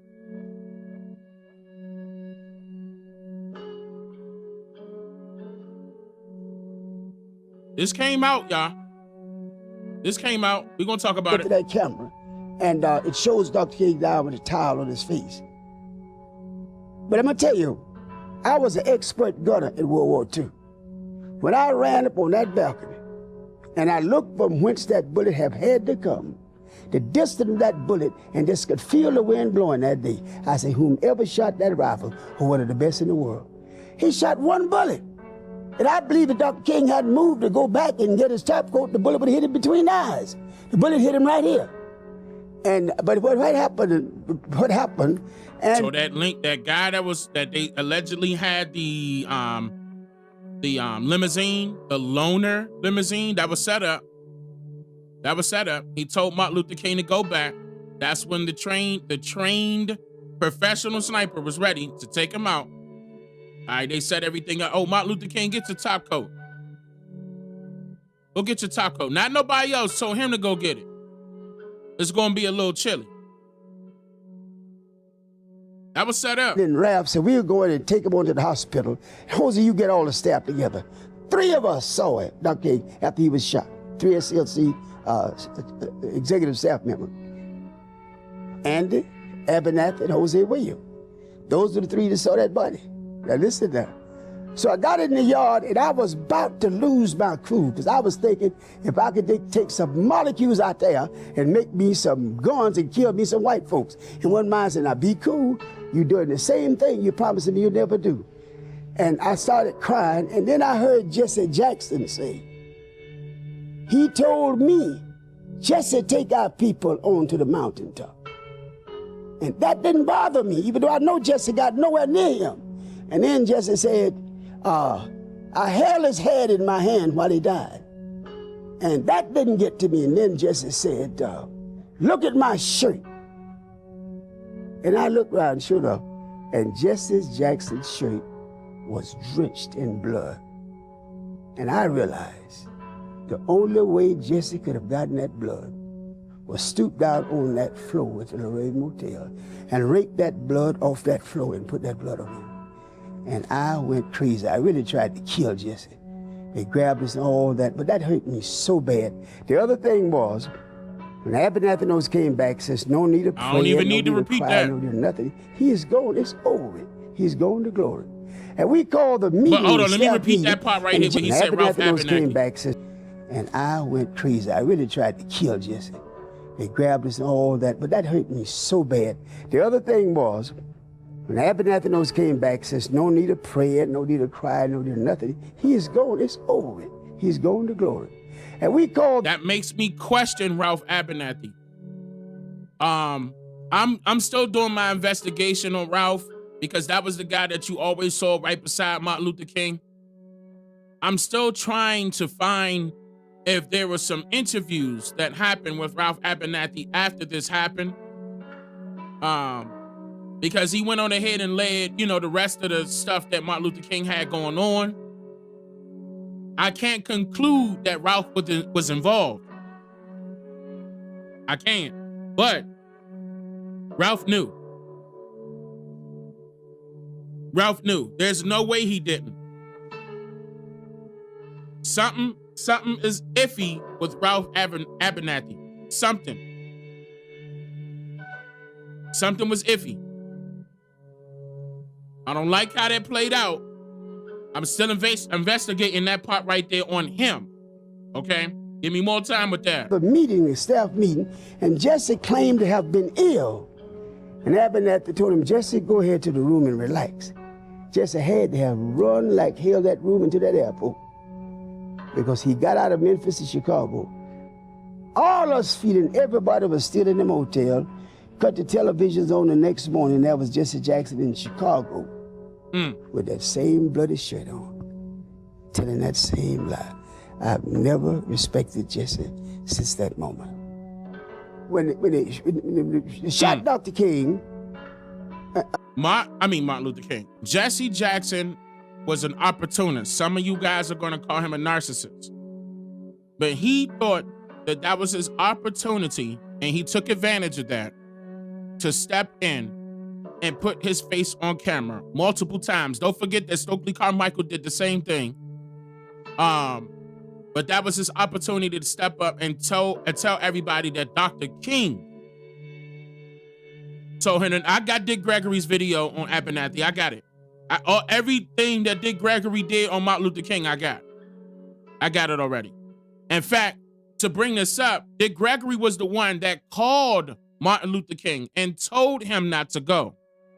Don't forget, and may Unc rest well, Unc was a part of a secret society, the same, hold on. Let me word this differently. Hold on, let me word this differently. I forgot I'm on live. Dick Gregory was down with, I can say secret. Dick Gregory was down with the particular secret society before he left out. No, not Steve, Dick Gregory. No, Dick Gregory was the one that made the call. That's documented. Dick Gregory was the one that made the call. Dick Gregory was on his way out of that society. Okay? They wanted to get rid of him. They wanted to get rid of Martin Luther King. They wanted to get rid of Ralph Abernathy. Okay, now certain people are going to say Jesse Jackson. I got a feeling it was Ralph because they were probably afraid that Ralph was going to say something. This is another reason why I'm questioning Ralph Abernathy. Something ain't right with that. But they were all supposed to be going not to this meeting. They were all supposed to be going to this dinner with that he just mentioned. It was that pastor's, another minister's wife's dinner, and they were supposed to be there at 5:30, and it was at 5:45. And you know that the guy, what Dick Gregory told you that he moved so the sniper could have a clear shot. Y'all should remember this because I reposted this video years ago on my YouTube channel. That I forgot that pastor's or minister's name, but he said he moved away so he could have a clear shot, and the shot rang out. He actually came out and stated that verbatim. And Dick Gregory had that tape, and basically during that same segment, Dick Gregory was informing you all, yeah, Billy Cow, y'all right, thank y'all. He was informing everyone then, I'm talking about Dick Gregory, that he was the one that made the call to let him know, look, they trying to kill you today, brother. Martin Luther King was already being threatened, okay? Multiple times. Okay, but this was the one. This is the one where they set him up. They already knew he was going to be at the Lorraine Motel. They already knew the timing. They already knew the meeting. They already knew that he was supposed to be having dinner later. That was all. And this is the reason why I question Ralph big time. Because Ralph knew the schedule also. And it's just odd to me. And I'm going to still do my investigation on Ralph. I got to pull more stuff up. I need some stuff on Ralph that's going to clarify why he was so quiet right there after this point. But yeah, let me continue on with Jose. Let me come back a little bit. And that same lie, I've never. And Jesse Jackson, the cold since that moment. Pussycat. When they shot Dr. King, a black guy come running around that corner saying, he went that way, he went that way. James Earl Ray no more killed Dr. King, and I killed him. And everybody knew it. He was a Patsy set up. All right. Now keep that in mind because I'm about to bring up something that this actually came out in court. James Earl Ray was the fall guy. He did not do that. If this is your first time hearing that, I can confirm with hard evidence that James Earl Ray did not do that. Now, he also said that, now this was the year that this video was done, was in 2000. Let me come back just a tad bit. A black guy come running around that corner saying, he went that way, he went that way. James Earl Ray no more killed Dr. King, and I killed him. And everybody knew it. He was a Patsy set up. And the guy said, went that way, went that way. I said, who went that way? He said, that man ran out that building and dropped the rifle on the sidewalk and jumped in a white Mustang, had a red Alabama tag, and took off. Well, hell, I wasn't worried. That's no car in America look like a Mustang, but a Mustang, a white with red Alabama tag. Where's he going? The police have him like that. And I asked that rifle was left on that sidewalk. That was the rifle that James Earl Ray had purchased, but that was Dr. Bullet that killed Dr. King. In fact, that wasn't even the rifle that killed Martin Luther King, okay? Now, he was absolutely 100% correct. And before I move on to the other stuff that I'm getting ready to show y'all, that will definitely state that he was absolutely correct. I want to mention that Brother Jose Williams died the same year. This was one of his last interviews. Brother Jose Williams died this exact same year. In fact, if I'm recalling correctly, I believe his wife died that same year also. I believe it was like months before he passed, if I'm recalling it correctly. Y'all could correct me in the chat. But it was back to back. December 2000, Dane. Okay, yeah. Yep. He died the same year. Now, I'm going to play, no, I'm not, well, hold up. I want to show y'all something real quick before I play anything else. I want to show y'all something. His wife was in August of 2000, and he died in December of 2000. Thank you, Levante. This is the same year.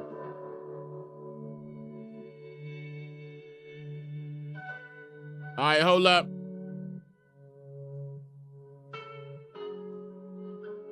Let me grab this real quick. All right, so now I want to show y'all really quickly this. I don't know why it's looking like that. Okay, hopefully you guys can see this. Hold on, let me see something real quick.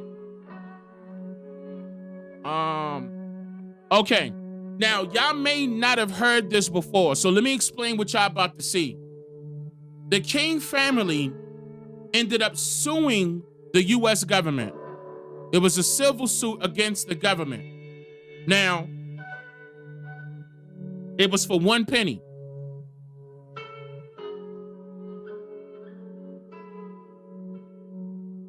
Oh, Jose died. Oh, she's saying November. She's saying November. November 16, 2000. Okay. And may he rest well. And, okay, so the King family, some of y'all may not know this, y'all, but y'all need to hear me out on this note. The King family ended up suing the U.S. government to get the truth out. For 1 penny. Civil suit. Because it wasn't about the money. It was about exposing everybody involved. Now, this is the Washington Post, and I just want to show you how it was being reported. And you guys could probably pull this up in the archives of Washington Post. The King family civil suit tries to get the truth. Memphis trial is first in black leader's death, December 8th, 1999. Page A02. This is real. This is not a game. You can look this up. Now, don't forget that they tried to put it on James O. Ray, but information came out based off of this guy I'm about to show you. Hold on, wait, did I skip it? His name is... Where is it at? Hold up. No, wait a minute.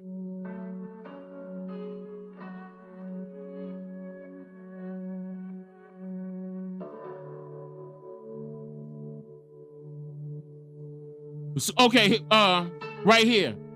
His name was Jowers. What's his first name? Hold up, wait. Let me see if they say his first name real quick. And this is the guy that drove that Mustang that they saw. The Raul guy drove that Mustang that they saw. But the guy Jowers is the owner, or was the owner of Jim's Grill, which was a block away, a block from the Lorraine Motel where King was shot. Okay? First spoke of his alleged involvement to a TV or network television news crew in 1993. He has since changed certain aspects of his account since then. Once asserting he received $100,000 to help arrange King's slaying. Now, more information came out. And hold on, let me make sure it's not in here real quick before I go over. Yeah, because Coretta King stated some things, and so did his son, Dexter. Let me double check real quick. Hold up. Local criminal court judge Joe Brown. All right, we gonna come back to that.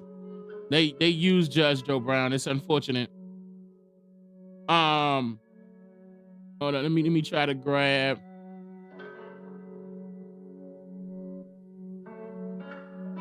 Kingsdap City. And don't forget that's where he from though. Man, where is that first guy's name, bruh? I'm surprised they didn't mention it.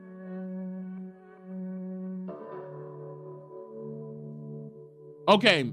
All right. So anyway, The point is that the owner of this particular shop was stating that the shot came out from above, excuse me, his restaurant. And this was the guy that did it.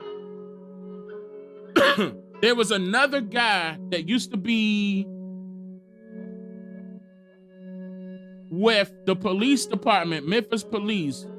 Okay, Young said, okay, here we go. Andrew Young, a former U.S. ambassador to the United Nations and former mayor of Atlanta, testified that he believed Giles' story after speaking with him a year ago. Young said that Giles told him that King was shot by a gunman, a Memphis police officer, Giles claimed, who fired from bushes behind the grill. This has changed. You about to see that. I'm about to show you. Then handed the rifle to Giles through a back door after the job was done. Now, more information came out on who gave them this information. This is the Department of Justice. This is their official website, y'all. Overview of the investigation of allegations regarding the assassination of Dr. Martin Luther King Jr. Hold on, let me calm down because there is a name. So basically what they were trying to do was state that all of the information that they gave, that Giles gave and this other guy that I'm talking about, was incorrect, and that James O'Ray was the person. But hold on, I'm gonna show you the result. I'm looking for this guy's name. Where is it, bro?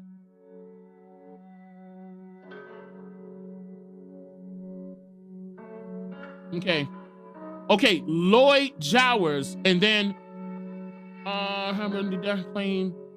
Memphis. Okay, participated plot. All right, Jim's Grill behind.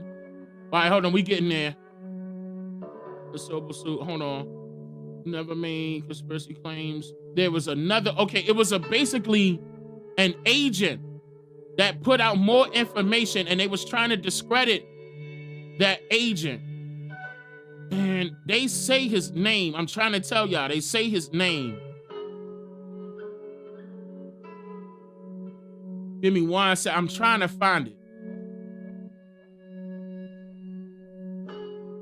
Oh, here you go. Here you go. Donald Wilson, a former agent with the FBI.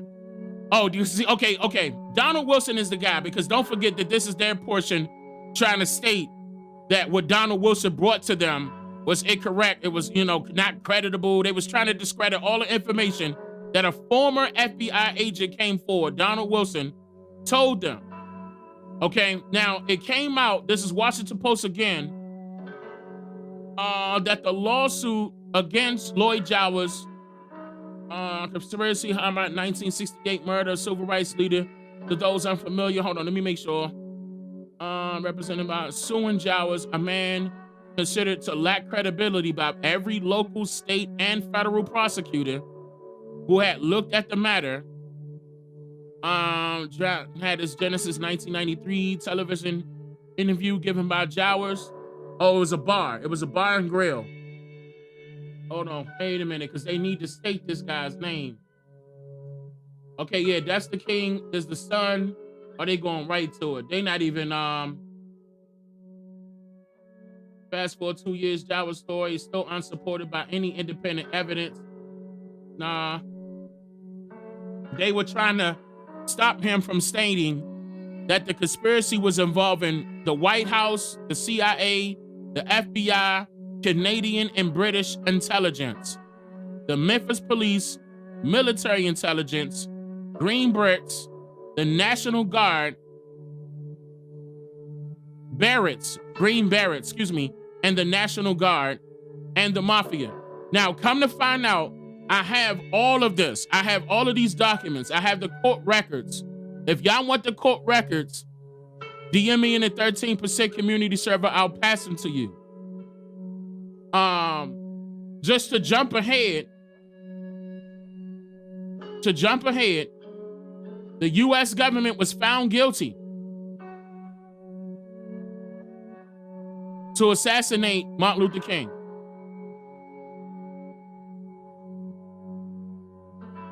Just to jump ahead.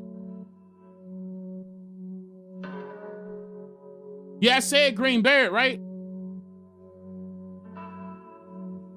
Now, after 4 weeks of testimony and over 70 witnesses in the civil trial in Memphis, Tennessee, 12 jurors reached a swift, unanimous verdict on December 8th, 1999, that Dr. King was assassinated as a result of a conspiracy. The King family who filed the suit was awarded $100. They donated, but I want y'all to see not only that, behind a restaurant, local state. Hold on. I want y'all to see what they did to that FBI agent, because that FBI agent ended up going missing. Okay, presented trial Giles' assistant at a Memphis produced dealer. Hold on, was involved with the mafia. $100K to her. Hold on. Murder weapon prior to the killing of someone with a name sounding like Raul. That was further, and that's the guy that, come to find out, this is the guy that ran away in that Mustang. Yeah, and then, okay, this is Coretta Scott giving her report. Hold on, let me show y'all something real quick. I need y'all to understand that they ended up winning. Now, initially they were suing basically for 1 penny, but they just wanted this information out. Now, this was on the King's website. Now, that King's website is out of there. They took that King's website down. So they do have this backed up, National Archives, and I believe Congress.gov, they do have this backed up. But I've been had these transcripts. I even have the transcripts of these news reports that News One is even mentioning. I have the transcripts of these. Okay? That Coretta Scott. Now, if you read what Coretta Scott said, I'm gonna jump ahead. Important to note that this was swift verdict. Hold on, delivered. Hold on, blah blah blah blah blah. The jury also affirmed overwhelming evidence that identified someone else, not James O. Ray, as the shooter, and that Mr. Ray was set up to take the blame. I want to make it clear that my family has no interest in retribution. Okay? This is not a game. Now, another thing I want to mention, they also purposely did not air this on the news. They did not publish this in the Negro newspapers neither. Like, they forced the Negro newspapers to stop reporting on Martin Luther King a year or a year and a half before his assassination. Because that's when he was really adamant about going against the government. Like, look, this is what we need to do. We need to get our lands back. Technically, that's what he was stating. So nobody was really reporting on Martin Luther King for a long time. For a long time. Right. Notice how they said the British government, right? What's the British government involved for? But you got to understand who Martin Luther King was working for. This was a big deal. The SCLC was definitely a government agency, hands down. The SCLC was a government agency. Hands down. There's no, I don't care who get mad. There's no ifs, ands, or buts about it. As soon as Martin Luther King said, it was the speech where the one I showed y'all all the time. How'd he start off? He said, at the same time that America refused to give the Negro any land, through an act of Congress, our government was giving away millions of acres of land in the West and the Midwest, which meant that it was willing to undergird its white peasants from Europe with an economic floor. Not only did they receive the land, they built land-grant colleges with government money to teach them how to farm. Not only that, they provided county agents to further their expertise in farming. Not only that, they provided low interest rates in order that they could mechanize our farms. And today, many of these people are receiving millions of dollars in federal subsidies not to farm, and they are the very people telling the black man that he ought to lift himself by his own bootstraps. Now, this is what we are faced with. Now, this is reality. Now, when we come to Washington, in this campaign, we're coming to get our check. Now, I know about heart. That is the reason why he was assassinated. The Poor People's Campaign was about coming to get, this is the reason why they playing with you with these reparations, talking about something they got to study something. Martin Luther King was forcing the people to look at the land allotments. And they was like, hold up. Well, we got to stop him because too many people listening to him. Millions of people was listening to him. Now, remember when I was telling y'all that this same ordeal happened the exact same way as somebody else? Tell me, does this sound familiar to anyone?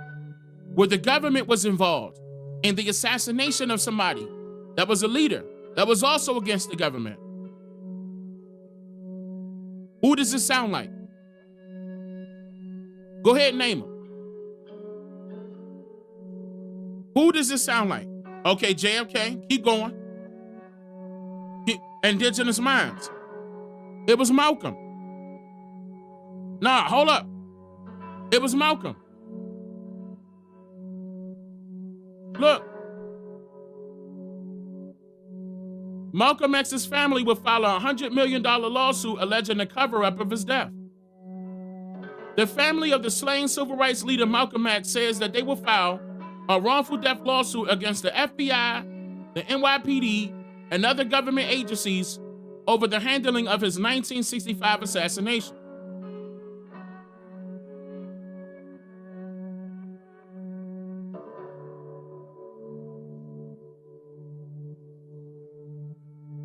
This is not a game, y'all. This is not a game. And I said, set it on fire, fire, fire, fire. And I also, no, they got rid of Fred Hampton. I'm glad you brought Fred Hampton back up. They got rid of Fred Hampton prior to any of this taking place because they knew Fred Hampton was basically the next Martin Luther King. He was about to be bigger than Martin Luther King and Malcolm X combined. Fred Hampton was about to be the one. They took him out at his house. They took him out at his house while he was asleep. Young brother too. Yes, it was the same playbook. Nah, not Newton. Not Newton. Nah, they drove him crazy. That's all they did to him. Not Nipsey neither. Nipsey's situation is different. It's not similar to that. It's not that.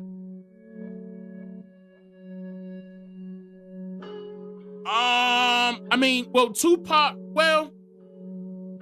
don't forget that his mother was involved in the Black Panther Party.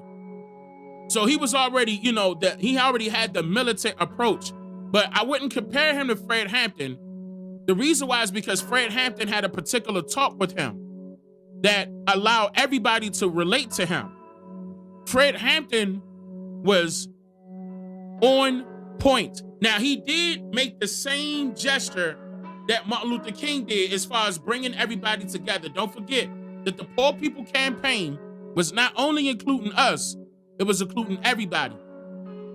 And that's the same type of power that Fred Hampton had. Fred Hampton included everybody. If you go back, yes, that brother was young. Yes, that brother was that young. If you go back and listen to what Fred Hampton was doing, and they pan those cameras around and look at that crowd, it will blow your mind. That's what the government didn't want.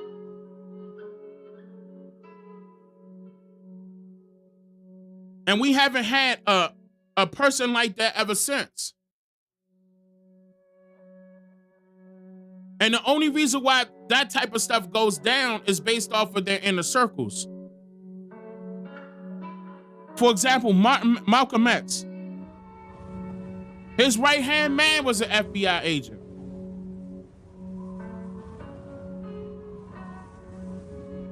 That's why they got all right to go against the FBI, the NYPD, and other government agencies. They goddamn right. His right-hand man was an FBI agent that whole goddamn time. And knew what was about to happen.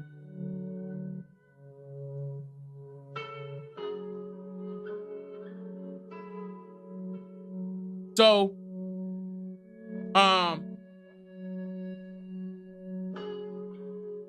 This is not, and I want to mention this too. This is not to scare anybody away from things that we have to do. This is not about, be afraid to stand up and become a leader.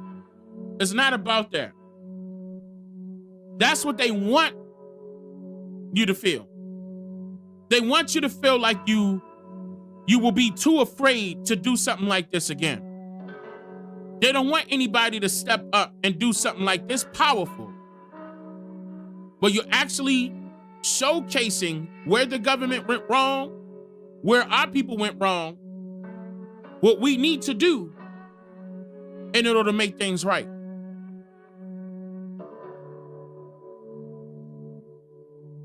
Our people, I'm telling y'all, this is Dane Calloway talking to all of y'all. And I saw the numbers. My I'm not gonna change because of that. My message is still the same. I don't care who's watching. I'm for you. I'm for you. I want us to do great things, and we will.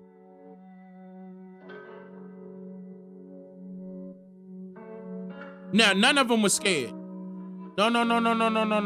Malcolm X was not scared. No. I disagree with that. Malcolm X was not scared. Malcolm X just made a mistake. Malcolm X made a big mistake. Malcolm X was just not ready to take on that type of war. His timing was wrong. He went up against his own organization at the wrong time. Because don't forget that when Malcolm X died, he left nothing for his family. They didn't have any money. Malcolm X's house was bought and paid for by the NOI. Malcolm X's protection was bought and paid for by the NOI. Listen. Malcolm X's food bought and paid for by the NOI. Clothing bought and paid for by the NOI. And he had children and a wife. But it was the NOI taking care of him. You do not bite the hand that feeds you. Especially when you can't take care of yourself independently. That was the wrong timing to come at Elijah Muhammad and air him out. Wrong time. Nah, it was the Nation of Islam. It wasn't FOI, it was the Nation of Islam. Not Farrakhan's Nation of Islam. Don't get it confused. We're talking about Elijah Muhammad's Nation of Islam, which is totally different from Farrakhan's. Totally different. And we know what Malcolm X exposed and what got him in trouble. Because Malcolm X, that cost him his life. They didn't care if they was going to take out one of his children. Don't forget that they threw a Molotov in his house now. That was too close to home, Malcolm X. Yeah, FOI came later. I'm talking about the original. In fact, I could go further back when it was ATI. I got all the records. I'll tell you about that one later. Master Teacher's coming soon. Sherry, thank you for the donation. I appreciate that. But yeah, Malcolm, I just wish Malcolm would have waited until he got himself situated. Because as soon as he left, it was still the NOI taking care of his family. A lot of people were making him a big mistake, saying that was on Farrakhan. Farrakhan was not in position to do that. Farrakhan was not in position to do that. Farrakhan did not have that type of pull. Farrakhan was not in that position. That was not his call. The only person that had that type of pull, that can make that type of call, and look, and the FBI know it, because they got all these documents. It's unclassified, and I have them. It's unclassified. Everything that they were looking at, they wrote it down. They documented it. Every single thing that they did. Even still, after they threw that Molotov bomb in Malcolm X's house, the FBI walked up to him and said, okay, now do you want to have a sit down and talk to us? Malcolm X still did not rat out. He did not turn into a rat and rat out, anything. Now, when he had that meeting, y'all can look this up. When he had that meeting after his, house got bombed, and they would, telling him to step down, he's suspended for 90 days or something like that. Listen to what he said that time. When he was trying to get all the news media over there and air it out. That was the last straw with Elijah. That was it. But no, you're not correct if you're stating that it's on Farrakhan. You're not. It's not on Farrakhan. Farrakhan's situation was different. Like Khalid Muhammad, for example. Yes, Allah Temple of Islam. Yep, the ATI. Yep.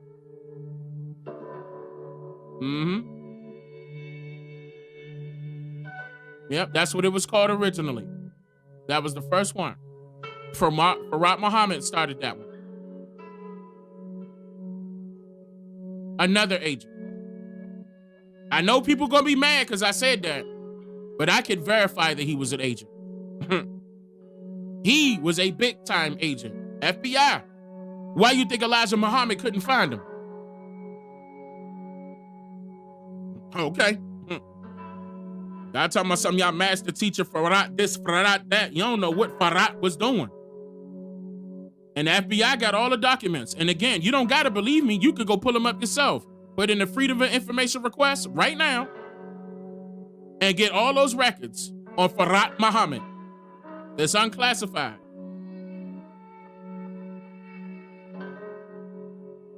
Yeah.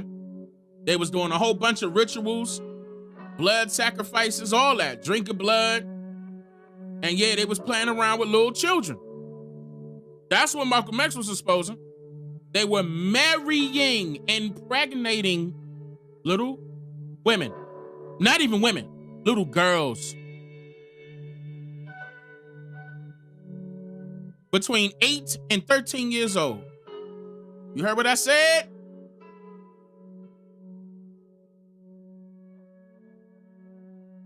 And that's why they got Malcolm X. That's why. And don't forget that that's what they preached and practiced anyway. The Mohammedan religion is all about that. If you look that up, the Mohammedan religion is all about that. All about that. This is not a game. Still to this very day. It's not a game. That has not changed. Their top Muhammad guy married a 9-year-old. I'm not making that up. This is facts. You can look this up.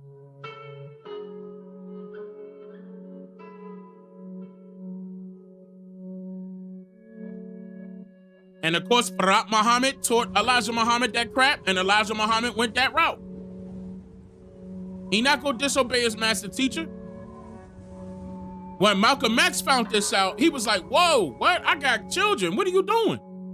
No, this is not how it's supposed to go. I went to Mecca. I don't see none of that. Nah, we not doing all of that over here. Let's change this up. And whoop, they took him out. Now, that's why I said Farrakhan's NOI is different. Farrakhan's NOI ain't got nothing to do with that. At all. Nowhere near. Nowhere near. In fact, Farrakhan's NOI was all about nationalism. The route that Malcolm X wanted to go.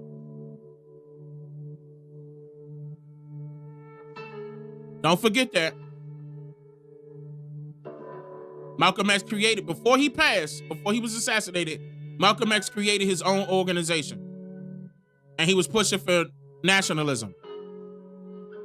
But Farrakhan did that. Farrakhan did it. That's why you saw Farrakhan with leaders in Africa, shaking hands, getting good with them. And even all the way back to the Ku Klux Klan. They were having meetings with them. Look, this is what we gonna do. Y'all can do what y'all gonna do. Don't play with us. This is what we gonna have. And we gonna have businesses. We gonna have banks.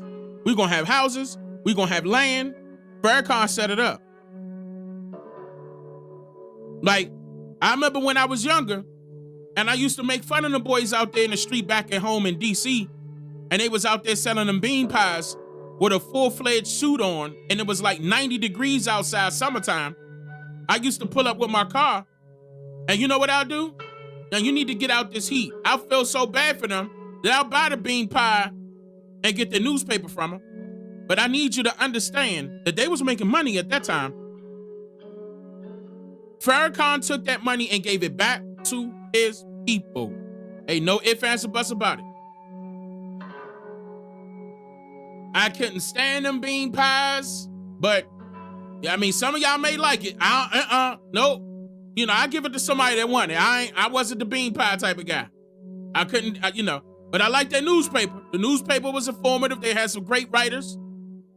And don't forget that you got to pay for the print and press. That's money now.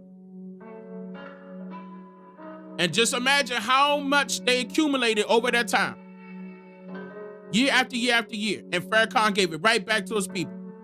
Ain't no person in the NOI complaining about Farrakhan here. No person. If they need help, they got things situated. See, I'm gonna go out on a limb and state this. Farrakhan is a great example of what our people need to be doing as far as what he set up for his own members. That part. I'm not talking about other things that he did as far as the bad side. I'm not talking about that. I'm not talking about the moves that he made with his alliances. I'm not talking about none of that. I'm just only referring to what he set up for his members. Because if he could do it, we could do it. And that's exactly what the government did. Like, keep in mind, don't forget that the Nation of Islam is a nation. You forget the big picture. And people miss that all the time. He created his own nation within a nation. Yeah, people go give him flack for certain things. I could give him flack for a bunch of things. But let's be real. He set up a nation. He sure did. And again, they got everything that they need. And some. Ain't no if they ain't complaining. And he was still coming after the government. But I'm telling you, he gonna be the last one. As far as that era right there with Malcolm X and Martin Luther King, Farrakhan the last one.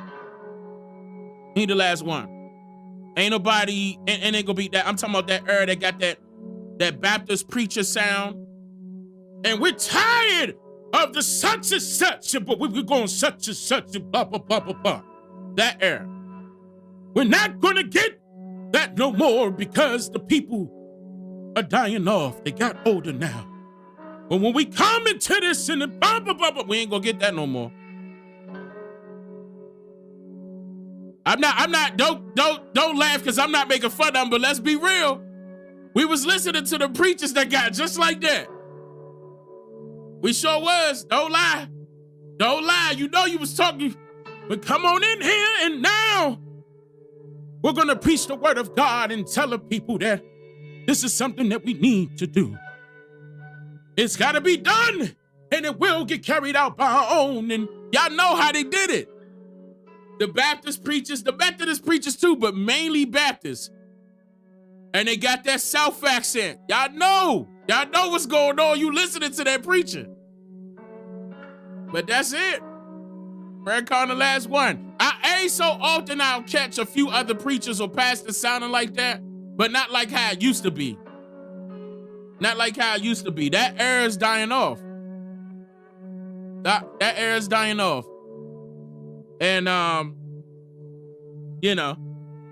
yeah, it sure was. They got Martin Luther King. Listen to Martin Luther King. He could just have a statement or asking somebody, can you please bring me a glass of water? And it's gonna sound like he giving a sermon. Now, I lead all of my brothers and sisters on level 1 of this building to go downstairs and bring me a glass of water. They always sound like that, naturally. You know what I'm saying? And you know what I'm saying? I got you, Martin Luther King. I appreciate that.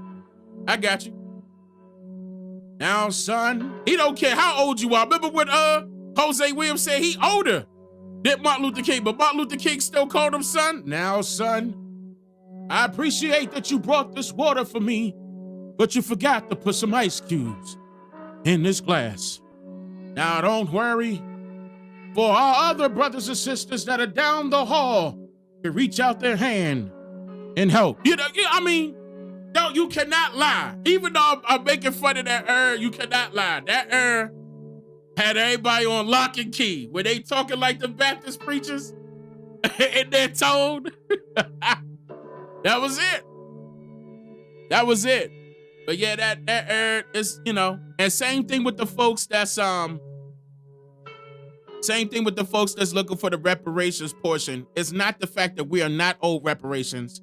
Don't you ever think that I'm disagreeing with you stating that we are owed reparations. I agree with you.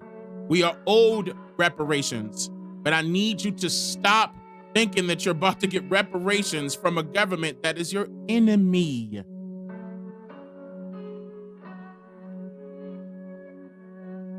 You don't ever see, for example, man, it's so many examples I could give right here.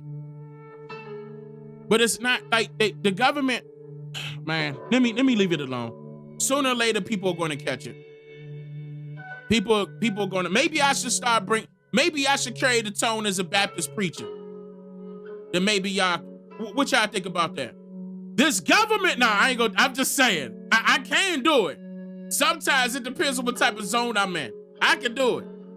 I done heard it too much. I know that can happen. And sometimes it happens naturally. But our people need to understand that we could do this on our own. Like the overall agenda. Like right now, let me break it down right now. The overall agenda. That's for us to have everything on our own. Whatever it is.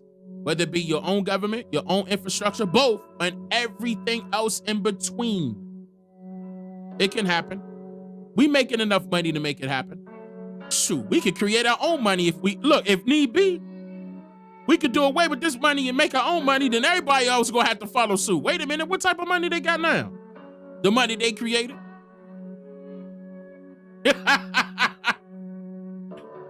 Yeah, man. It ain't hard. It's not. And don't, take situations like this. It's like, with Martin Luther King, situations like this. Don't let this hinder you from progression. Don't let this hinder you or stop it or halt you or, quell you from taking the next steps to do it for our people. Because if we did it before, we could do it again. It's not impossible. And throughout my research, my wife and I's research are based off of the things that we have showcased throughout our documentaries and videos that we do present. We can do it. It's not impossible. Just think about that. Jose and them made noise with little to no money. I mean, keep in mind, he came out his mouth and said they was broke, right? They was broke. But they was trying to get something done. And what they do, they made noise. But I'm saying, we could do it in silence. We don't even got to make noise. We could do it in silence. We don't got to be loud. We don't got to fill up the jail cells. We don't got to cause confusion. We don't got to be agents to this government. We could create our own. And I'm going to tell you right now, I'm going to run for president as soon as we create our own government. I'm running for president. By that time, I'm thinking I'll probably be like 45, 46. I'm going to run for president.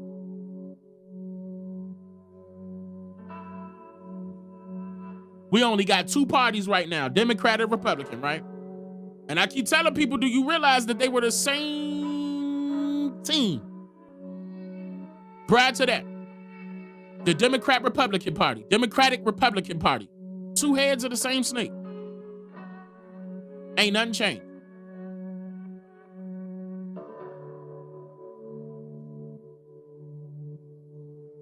They calling these bodies of organizations parties.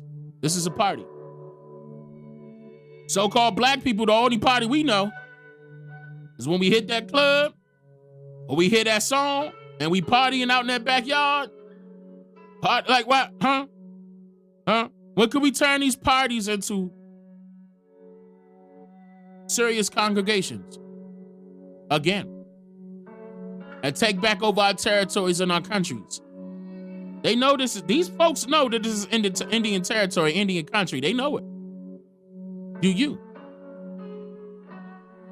We can party, but let's party for real.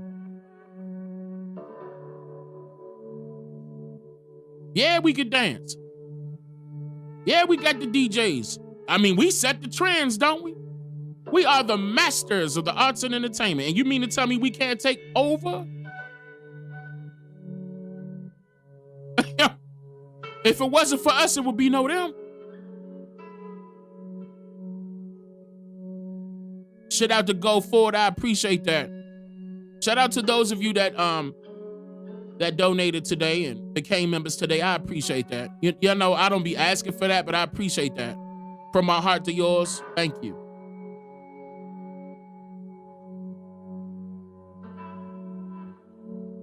We could start up our own liberation party. It's not hard. I'm ready when y'all ready.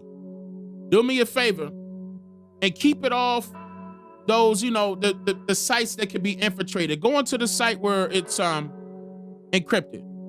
Join me in the 13% community server. I don't get paid for that. Even though y'all hear me drop the 13% community server, I don't get paid for that. It's absolutely free to join. Like-minded people are already in there waiting on you. Over 11,000 people in there. If it's something that you could do, say it in the chat. Not even in this chat, in the 13% community server. You can chat with like-minded people right now, 24/7. If you're serious about it, do it. Say something. Put it up. What you got going on, post it in there. We got shout out to our moderators. We got mods up in there that's not gonna matter. You know, it be trying, you know, be some infiltrators try to come up in there. That's gonna happen. Because when you got something going on and they know it's for the right reasons and for the right cause, they're gonna try to infiltrate, try to stop it. I mean, prime example. Exhibit A is already up. Malcolm X, Martin Luther King, Fred Hampton, we could go down the list. We can't allow that to happen anymore. Because they were able to pinpoint one leader, or they go another leader. But if we all become leaders, it's gonna be it's gonna be extremely difficult for them to take us out. They won't be able to. I'm ready when y'all ready. I got some things happening behind the scenes, and yeah, I'm gonna have to do my thing on a political note. Yes, I'm not talking about I'm about to run for mayor or run for Democrat, Republican. There ain't gonna be none of that. I can tell you that right now. It ain't gonna, No, I'll let Trump drain the swamp. Let him handle that. I want us to have our own. And we will. And it starts with having our own protection. In more ways than one. I ain't gonna say nothing. I know probably people gonna be like, don't say nothing. I ain't gonna say nothing. I ain't gonna say nothing. Let them see it when they see it. But come on, join the 13% community server. It's free. I'm waiting on you. We gonna have each other's back, sides and front. We got things we got to do. I'm gonna go ahead and close it out on that note. I think this is a beautiful build. Hope you learned something new today. Take it and run with it, man. I love all of my brothers and sisters out there. I'm gonna leave on this note. I'm gonna state this. Don't forget that your enemy comes in various skin complexions. It ain't just white, so-called whites. It's not. It's not. And if you ain't learned nothing else, you definitely heard that today.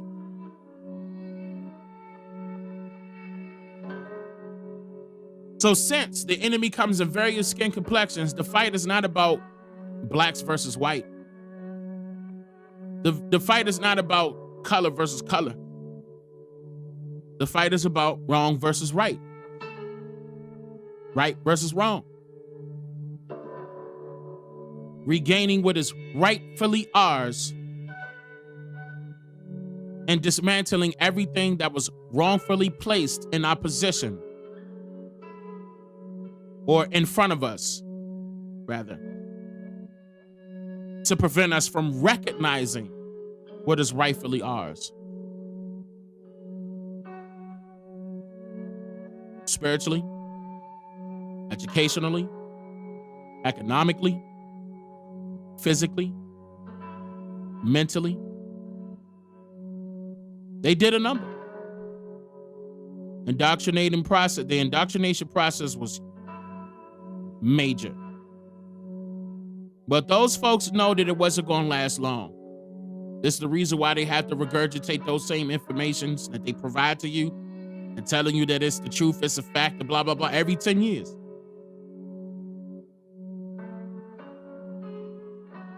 They know people are detaching themselves from the matrix.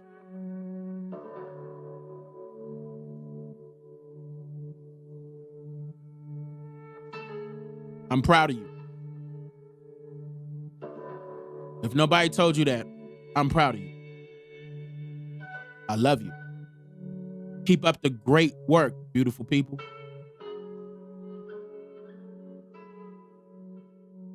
We got things we got to do.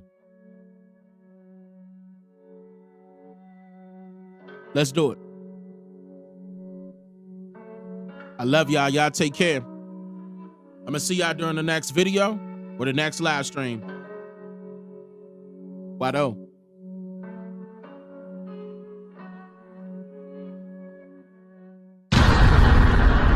I'm just here to make you think. Slow down. Yeah.